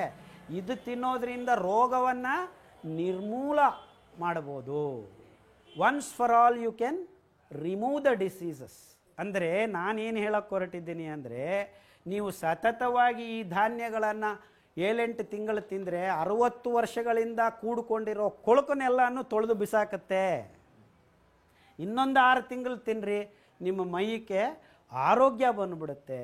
ಇನ್ನೊಂದು 6 ತಿಂಗಳು ತಿಂದರೆ ಡಾಕ್ಟ್ರೇ ನನಗೆ ಅದು ಏನೋ ತೊಂದರೆ ಇತ್ತು, ನೆನಪಾಗ್ತಾ ಇಲ್ಲ ಅಂತ ಹೇಳೋ ಒಂದು ಸ್ಥಿತಿಗೆ ಬಂದುಬಿಡ್ತೀರ. ಅರ್ಥ ಆಗ್ತಾ ಇದೆಯಾ ನಾನು ಹೇಳಿದ್ದು? ಎಲ್ಲ ಕೊಬ್ಬು ಗಿಬ್ಬು ಎಲ್ಲ ಕರ್ಗೋಗುತ್ತಲ್ಲ. 6 ತಿಂಗಳು ತಿನ್ನಿರಿ. ಬಟ್ ನೀವೆಲ್ಲರೂ ಒಂದು ಮೋಸಕ್ಕೆ ಸಿಕ್ಕಾಕೊಂಡ್ಬಿಡ್ತೀರ. ಓಹೋ ಎಷ್ಟು ಚೆನ್ನಾಗಿದೆ, ತಿಂದುಬಿಟ್ರೆ ಆರಾಮಾಗ್ಬಿಡ್ತೀವಿ ಅಂತ. ಸೊ ನೀವು 6 ತಿಂಗಳು ತಿಂತಾ ಇರ್ರಿ, ಸಣ್ಣಗಾಗೋದಿಲ್ಲ. ಯಾಕೆ ಅಂದರೆ ದಿವಸ ನೀವು ವಾಕ್ ಮಾಡ್ತಾ ಇಲ್ಲ. ಅಂದರೆ ಈ ಧಾನ್ಯಗಳೂ ಕೊನೆಗೆ ಗ್ಲೂಕೋಸನ್ನು ತಂದು ಕೊಡ್ತವೆ, ನಿಧಾನವಾಗಿ ಕೊಡ್ತವೆ ಅಷ್ಟೇ. ಸೊ ಬೆಳಗ್ಗೆ ಎದ್ದ ತಕ್ಷಣ 50 ಗ್ರಾಮ್ ಬೀಳೋ ಬದಲು ಸಾಯಂಕಾಲಕ್ಕೆ 50 ಗ್ರಾಮ್ ಕೊಟ್ಟಿರುತ್ತೆ. ನೀವು ಖರ್ಚು ಮಾಡಲಿಲ್ಲ ಅಂದರೆ ಮತ್ತೆ ಗೊಂದಲಗಳು ಶುರು ಆಗುತ್ತೆ. ಸೊ ನೀವು ಸಿರಿಧಾನ್ಯಗಳನ್ನು ತಿಂದರು, ಯಾವ ಧಾನ್ಯಗಳನ್ನು ತಿಂದರು, ದಿವಸ 1/4 ಗಂಟೆ ನಡೀಲೇಬೇಕು. ದೇವರು ಕೈ ಕಾಲು ಕೊಟ್ಟಿರೋದು ನಡೆಯೋದಕ್ಕೆ. In fact the more you walk the better you are. In fact ನೀವು 3 ಗಂಟೆ ಕಾಲ ದಿವಸಕ್ಕೆ ನಡಿತೀನಿ ಅಂದರೆ ನಿಮಗೆ ಇನ್ನೂ ಆರೋಗ್ಯ ಚೆನ್ನಾಗಿರುತ್ತೆ. ಈ ಡಾಕ್ಟ್ರುಗಳ ಹತ್ರ ಹೋದರೆ ನಡಿಬೇಡ್ರಿ ಸವಿಯುತ್ತೆ, ತಂದಿದ್ದೀನಿ ನಾನು ಜರ್ಮನಿಯಿಂದ, ನಿಮ್ಗೆ ಹೊಸದು ಫಿಟ್ ಮಾಡ್ತೀನಿ ಅಂತಾನೆ ಅವನು. ನೀವು ನಡೆದಷ್ಟು ನಿಮಗೂ ಒಳ್ಳೆಯದ. ದೇವ್ರು ಕೊಟ್ಟಿರೋದು, ದೇವ್ರು ರೆಡಿ ಮಾಡಿರೋ ಡಿಸೈನೇ ಅದು ನಡೆಯೋದಕ್ಕೆ. ನಡೆದಷ್ಟು ನಿಮಗೆ ಒಳ್ಳೆಯದು. ನಡೀದೇ ಇರೋದ್ರಿಂದಾನೇ ಈ ಗೊಂದಲಗಳೆಲ್ಲ ಶುರುವಾಗಿದ್ದು. ಸೊ ಎಲ್ಲರೂ ದಿವಸ ಬೆಳಗ್ಗೆ ಆದರೂ ನಡೀರಿ, ಸಾಯಂಕಾಲ ಆದರೂ ನಡೀದ್ರಿ. ನಮ್ಮ ದೇಶದಲ್ಲಿ ಆ್ಯಕ್ಚುಲಿ ಮಧ್ಯಾಹ್ನ ಊಟ ಮಾಡೋಕ್ಕೆ ಮುಂಚೆ ಆದರೂ ನಡೀಬೋದು, ಏನೂ ತೊಂದರೆ ಇಲ್ಲ. ನಮ್ಮ ದೇಶದಲ್ಲಿ ವಾತಾವರಣ ತುಂಬ ಸರಾಗವಾಗಿದೆ. ಇನ್ಫ್ಯಾಕ್ಟ್ ಈವನ್ ಇನ್ ವಿಜಯವಾಡ ಫೆಬ್ರವರಿಯಿಂದ ಮೇ ಜೂನ್ ತನಕನೇ ಬಿಸಿ ತುಂಬ ಇರೋದು. ಮಿಕ್ಕಿದ್ದ ಟೈಮಲ್ಲಿ ಆರಾಮಾಗಿ ಯಾವಾಗಾದರೂ ನಡೀಬೋದು. ಅಂದರೆ ತುಂಬ ಬಿಸಿಲು ಪ್ರದೇಶ ಅಂತ ಹೇಳ್ಕೊಳ್ಳೋ ಜಾಗದಲ್ಲೂ ನಾವು ಆರಾಮಾಗಿ ನಡ್ಕೊಂಡು ಬರ್ಬೋದು. ಮೈಸೂರಲ್ಲಾದರೆ 12 months no problem, any time you can walk, absolutely no problem. ಇನ್ನೂ ಒಂದಿಷ್ಟು ಮರಗಳನ್ನು ಹಾಕ್ಬಿಟ್ರೆ ನಾವು ಎನಿ ಟೈಮ್ 12 to 1, 1 to 3. ನಾನು ಮಧ್ಯಾಹ್ನ ಚಾಮುಂಡಿ ಬೆಟ್ಟ ಹತ್ಕೊಂಡು ಹೋಗಿ ಬಂದಿದ್ದೀನಿ 1 ಗಂಟೆಯಿಂದ 3 ಗಂಟೆಗೆ. ಎಷ್ಟೊಂದು ದಿವಸ ಮಾಡಿದ್ವಿ ಬಿಸಿಲಲ್ಲಿ. ಏನೂ ತೊಂದರೆ ಆಗಲ್ಲ ನಮಗೆ. ಅಭ್ಯಾಸ ಮಾಡ್ಕೋಬೇಕಷ್ಟೇ ನಾವು. ಎಲ್ಲ ಆರ್ಥರೈಟಿಸ್ ರುಮ್ಯಾಟಿಕ್ ಫ್ಯಾಕ್ಟರ್ ನಿಮ್ಮ ಸಂಧಿಗಳಲ್ಲಿ ಸೇರಿಕೊಂಡಿದೆ. ಸೊ ನಾರಾಂಶ ಇರೋ ಈ ಧಾನ್ಯಗಳನ್ನು ತಿಂದರೆ 6 ತಿಂಗಳಲ್ಲಿ ಎಲ್ಲ ಕ್ಲೀನ್ ಆಗುತ್ತೆ. ಇನ್ಫ್ಯಾಕ್ಟ್ ನವಣೆ ಕೊರಲೆ ನಾರಿನ ಅಂಶ ಈ ನೋವುಗಳನ್ನೆಲ್ಲ ನಿರ್ನಾಮ ಮಾಡುತ್ತೆ. ನಿರ್ನಾಮ, ನಾನು ಹೇಳೋದು ವಾಸಿ ಅಲ್ಲ, ನಿರ್ನಾಮ. ನಿಮಗೆ ಗೊತ್ತೇ ಆಗೋದಿಲ್ಲ. 6 ತಿಂಗಳು ತಿನ್ನಿ. ಮಧ್ಯದಲ್ಲಿ ಈಗ ತೊಂದರೆ ಏನಾಗಿದೆ ಅಂದರೆ ಎಲ್ಲ ಕಡೆ ಅಕ್ಕಿ ಗೋಧಿ ಹರಡ್ಕೊಂಡಿರೋದ್ರಿಂದ ಎಲ್ಲೋ ಒಂದು ಕಡೆ ನಿಮ್ಮ ಅಕ್ಕಿ ಗೋಧಿ ದಿವಸ ಬಾಯಿಗೆ ಹೋಗ್ತಾನೆ ಇರುತ್ತೆ. ಡಾಕ್ಟ್ರೇ ಅಲ್ಲಿಗೆ ಹೋಗಿದ್ದೆ, ಅವ್ರ ಮನೆಯಲ್ಲಿ ಇದಿಲ್ವಲ್ಲ ಅದು ತಿಂದಿದ್ದೀವಿ, ಫಂಕ್ಷನ್ಗೆ ಹೋಗಿದ್ದೆ ತಿಂದ್ಬಿಟ್ಟಿದ್ದೀವಿ. I hope in another 2-3 years ಎಲ್ಲ ಕಡೆ ಈ ಧಾನ್ಯಗಳು ಹರಡಿಕೊಂಡು ಹೋಟೆಲ್ಗಳಲ್ಲೂ ಅಕ್ಕಿ ಗೋಧಿ ಇಲ್ಲದೆ ನವಣೆ ಇಡ್ಲಿ, ನವಣೆ ದೋಸೆ, ನವಣೆ ಉಪ್ಪಿಟ್ಟು ಎಲ್ಲ ಕೊಡೋಕ್ಕೆ ಶುರು ಮಾಡಿದರೆ ನಮಗೆ ಈ ಗೊಂದಲ ಇರೋದಿಲ್ಲ. ಆ ಒಂದು ಸ್ಥಿತಿ ನಿರ್ಮಾಣ ಆಗಬೇಕಂದ್ರೆ ನಾವು ಪ್ರಜ್ಞಾಪೂರ್ವಕವಾಗಿ ಅಕ್ಕಿ ಗೋಧಿಯನ್ನು ನಮ್ಮ ತಟ್ಟೆಗಳಿಂದ ದೂರ ಮಾಡ್ತಾ ಬರಬೇಕು. ಅಂದರೆ ನಾಳೆನೇ ಆಗತ್ತೆ ಅಂತ ನಾನೇನು ಕನಸು ಕಾಣ್ತಾ ಇಲ್ಲ. ಬಟ್ ನಾವು ನಿಜವಾಗಲೂ ನಮ್ಮ ದೇಶ ಉದ್ಧಾರ ಆಗಬೇಕು, ನಮ್ಮ ಬಡ ರೈತರಿಗೆ ದುಡ್ಡು ಬರಬೇಕು, ನಮಗೆ ಆರೋಗ್ಯ ಬರಬೇಕು, ನಮ್ಮ ಮುಂದಿನ ಪೀಳಿಗೆಗಳು ಆರೋಗ್ಯವಾಗಿರಬೇಕು ಅಂತ ಅಂದ್ಕೊಳ್ಳೋದಾದರೆ ನೀವೆಲ್ಲರೂ ನಾಳೆಯಿಂದ ಈ ಸಿರಿಧಾನ್ಯಗಳನ್ನು ಬಿಟ್ಟು ಇನ್ನೇನು ತಿನ್ನಬಾರ್ದು ಅನ್ನೋದು ನಿಮ್ಮ ತಲೆಗೆ ಹೋಗಬೇಕು. ಈಗ ನಾವು ಇಲ್ಲೆಲ್ಲ ಸೇರ್ಕೊಂಡಿರೋದು ಡಯಾಬಿಟಿಸ್ ರೋಗ ವಾಸಿ ಮಾಡ್ಕೊಳ್ಳೋದಕ್ಕೆ ಅಂತ ತಿಳ್ಕೊಬೇಡಿ. That is only a bonus. ಅದು ಗ್ಯಾರಂಟಿ ವಾಸಿ ಆಗತ್ತೆ, ಮ್ಯಾನೇಜ್ ಅಲ್ಲ, ವಾಸಿ ಆಗತ್ತೆ. But that is only bonus for us. Lot of good things are going to happen if we eat this. ನಮ್ಮ ಇಡೀ ದೇಶ ಉದ್ಧಾರ ಆಗುತ್ತೆ. ಈಗ ಅಪಪ್ರಚಾರ ಶುರು ಮಾಡಿದ್ದಾರೆ. ನವಣೆ ತಿಂದರೆ ಇದಾಗತ್ತೆ, ಆರ್ಕ ತಿಂದರೆ ಸತ್ತೋಗ್ತಾರೆ ಅಂತ ಬರೆಯೋಕ್ಕೆ ಶುರು ಆಗಿದ್ದಾರೆ ಈ ಗೋಧಿ ಕಂಪನಿಗಳು ಇವರೆಲ್ಲರೂ. ಯಾಕಂದರೆ ಆಲ್ರೆಡಿ ಅವ್ರಿಗೆ ಗೋಧಿ ತಿನ್ನೋರು ಕಮ್ಮಿ ಜನ ಆಗ್ತಾ ಇದ್ದಾರೆ ಅಂತ ಗೊತ್ತಾಗ್ತಾ ಇದೆ. ಸೊ 100 ಬಿಲಿಯನ್ ರೂಪೀಸ್ ಬರೋ ಒಂದು ಬಿಸ್ನೆಸ್ನ ಈಗಾಗಲೇ 50 ಬಿಲಿಯನ್ಗೆ ತಂದು ಬಿಟ್ಬಿಟ್ಟಿದ್ದಾರೆ ಇವರು, ನವಣೆ ಸಾಮೆ ತಿನ್ನೋರು ಅಂತ. ಇದು ಸರಿ ಇಲ್ಲ ಅಂತ ಹೇಳಿದ್ರು. ಇದು ಮುಂಚೆನೇ ಮಾಡಿದ್ದಾರೆ ಈ ಕಂಪನಿಗಳು ಆಲ್ರೆಡಿ. ಇದಾಗತ್ತೆ ಅದಾಗತ್ತೆ ಅಂತ. ಇನ್ಫ್ಯಾಕ್ಟ್ ಇದೇ ಗೊಂದಲ 1980s ಮಾಡಿದ್ದಾರೆ. ಕಡಲೆಕಾಯಿಯ ಎಣ್ಣೆ ತಿಂದರೆ ನಿಮಗೆ ಅಫ್ಲೋಟಾಕ್ಸಿನ್ ಇದಾಗತ್ತೆ ಅದಾಗತ್ತೆ ಅಂತ ದೊಡ್ಡ ಪ್ರಮಾಣದಲ್ಲಿ ಮಾಧ್ಯಮಗಳಲ್ಲಿ ಪ್ರಚಾರ ಅಪಪ್ರಚಾರ ಮಾಡಿ ನಮ್ಮ ಎಣ್ಣೆಗಳನ್ನು ಪೂರ್ತಿ ನಿರ್ನಾಮ ಮಾಡಿಬಿಟ್ಟಿದ್ದಾರೆ. Olive oil, sunflower oil best ಅಂತ ಹೇಳಿದ್ದಾರೆ. ಏನೂ ಇಲ್ಲ. ಅಫ್ಲೋಟಾಕ್ಸಿನ್ ಅನ್ನೋದು ಎಲ್ಲೋ ಅಪ್ಪಿ ನಮ್ಮ ಕಡಲೆಕಾಯಿ ಬೀಜ ಒದ್ದೆಯಾಗಿದ್ದರೆ ಏನೋ ಫಂಗಸ್ ಬೆಳೆಯುತ್ತೆ, ಆ ಚೂರು ಅಫ್ಲೋಟಾಕ್ಸಿನ್ ಬಂದಿರಬಹುದು, 1-2 ಕೇಸು. ಅದೇ ರೀತಿ ಈ ಅಪಪ್ರಚಾರ ಶುರು ಮಾಡಿದ್ದಾರೆ. ಗೋಯ್ಟ್ರ್ ಥೈರಾಯ್ಡ್ ಗೋಯ್ಟ್ರ್ ಬಂದರೆ ಏನು ಮಹಾ ದೊಡ್ಡ ಕಾಯಿಲೆನಾ? ಇಲ್ಲಿ ಎಲ್ಲ ಭೂಮಿ ಸತ್ತೋಗ್ತಾ ಇದೆ ಅಕ್ಕಿ ಗೋಧಿ ತಿಂದು. ಅಂದರೆ ಗಾಯ್ಟ್ರ್ ಬರೋದಿಲ್ಲ, ಬಟ್ ಅವ್ರು ಹೇಳೋದು ಇಲ್ಲಿ 8 ವರ್ಷ ಮಕ್ಕಳು ಡಯಾಬಿಟಿಸ್ ಬಂದು ಸತ್ತೋಗ್ತಾ ಇದ್ದಾರೆ ಅಕ್ಕಿ ಗೋಧಿ ತಿಂದು. ಅದ್ರ ಬಗ್ಗೆ ಮಾತಾಡೋದಿಲ್ಲ. ಯಾವನಿಗೋ ಒಬ್ಬರಿಗೆ ಎಲ್ಲೋ ಒಂದು ಚೂರು ಥೈರಾಯ್ಡ್, ಅವನು ಸಿಗರೆಟ್ ಸೇದು ಮಾಂಸ ತಿಂದು ಎಲ್ಲ ಮಾಡಿರ್ತಾರೆ, ಅದ್ರ ಜೊತೆಗೆ ಒಂದು ಚೂರು ಸಜ್ಜೆ ತಿಂದಿದ್ದು ಗೋಯ್ಟ್ರ್ ಬಂದಿದೆ ಅಂತ ಅದನ್ನು ದೊಡ್ಡದಾಗಿ ಪೇಪರಲ್ಲಿ ಹಾಕ್ತಾ ಇದ್ದಾರೆ ಅಷ್ಟೇ ಹೊರತು ಇದರಿಂದ ಯಾವ ಗೊಂದಲನೂ ಇಲ್ಲ. ಅರ್ಥ ಆಗಿದೆಯಾ? ಈಗ ಎಲ್ಲ ಪ್ರಶ್ನೆಗಳಿಗೂ ಸಮಾಧಾನ ಸಿಕ್ಕಿದೆ ಅನಿಸೋದಾದರೆ ನಾನು ಇಲ್ಲಿಗೆ ನಿಲ್ಲಿಸ್ತೀನಿ. ಮತ್ತೆ ನಿಮಗೇನಾದರೂ ಪ್ರಶ್ನೆಗಳಿದ್ದರೆ ಒಬ್ರಿಗೊಬ್ಬರು ಮತ್ತೆ ಫೋನ್ ಮಾಡಿಕೊಂಡು ನೀವು ನೆಕ್ಸ್ಟ್ ಟೈಮ್ ಬಂದಾಗ ನನ್ನನ್ನು ಕೇಳ್ಬೋದು. ಇದರ ಜೊತೆಗೆ ಆಲ್ಮೋಸ್ಟ್ ಎಲ್ಲ ಅಂಶಗಳನ್ನು ನಾನು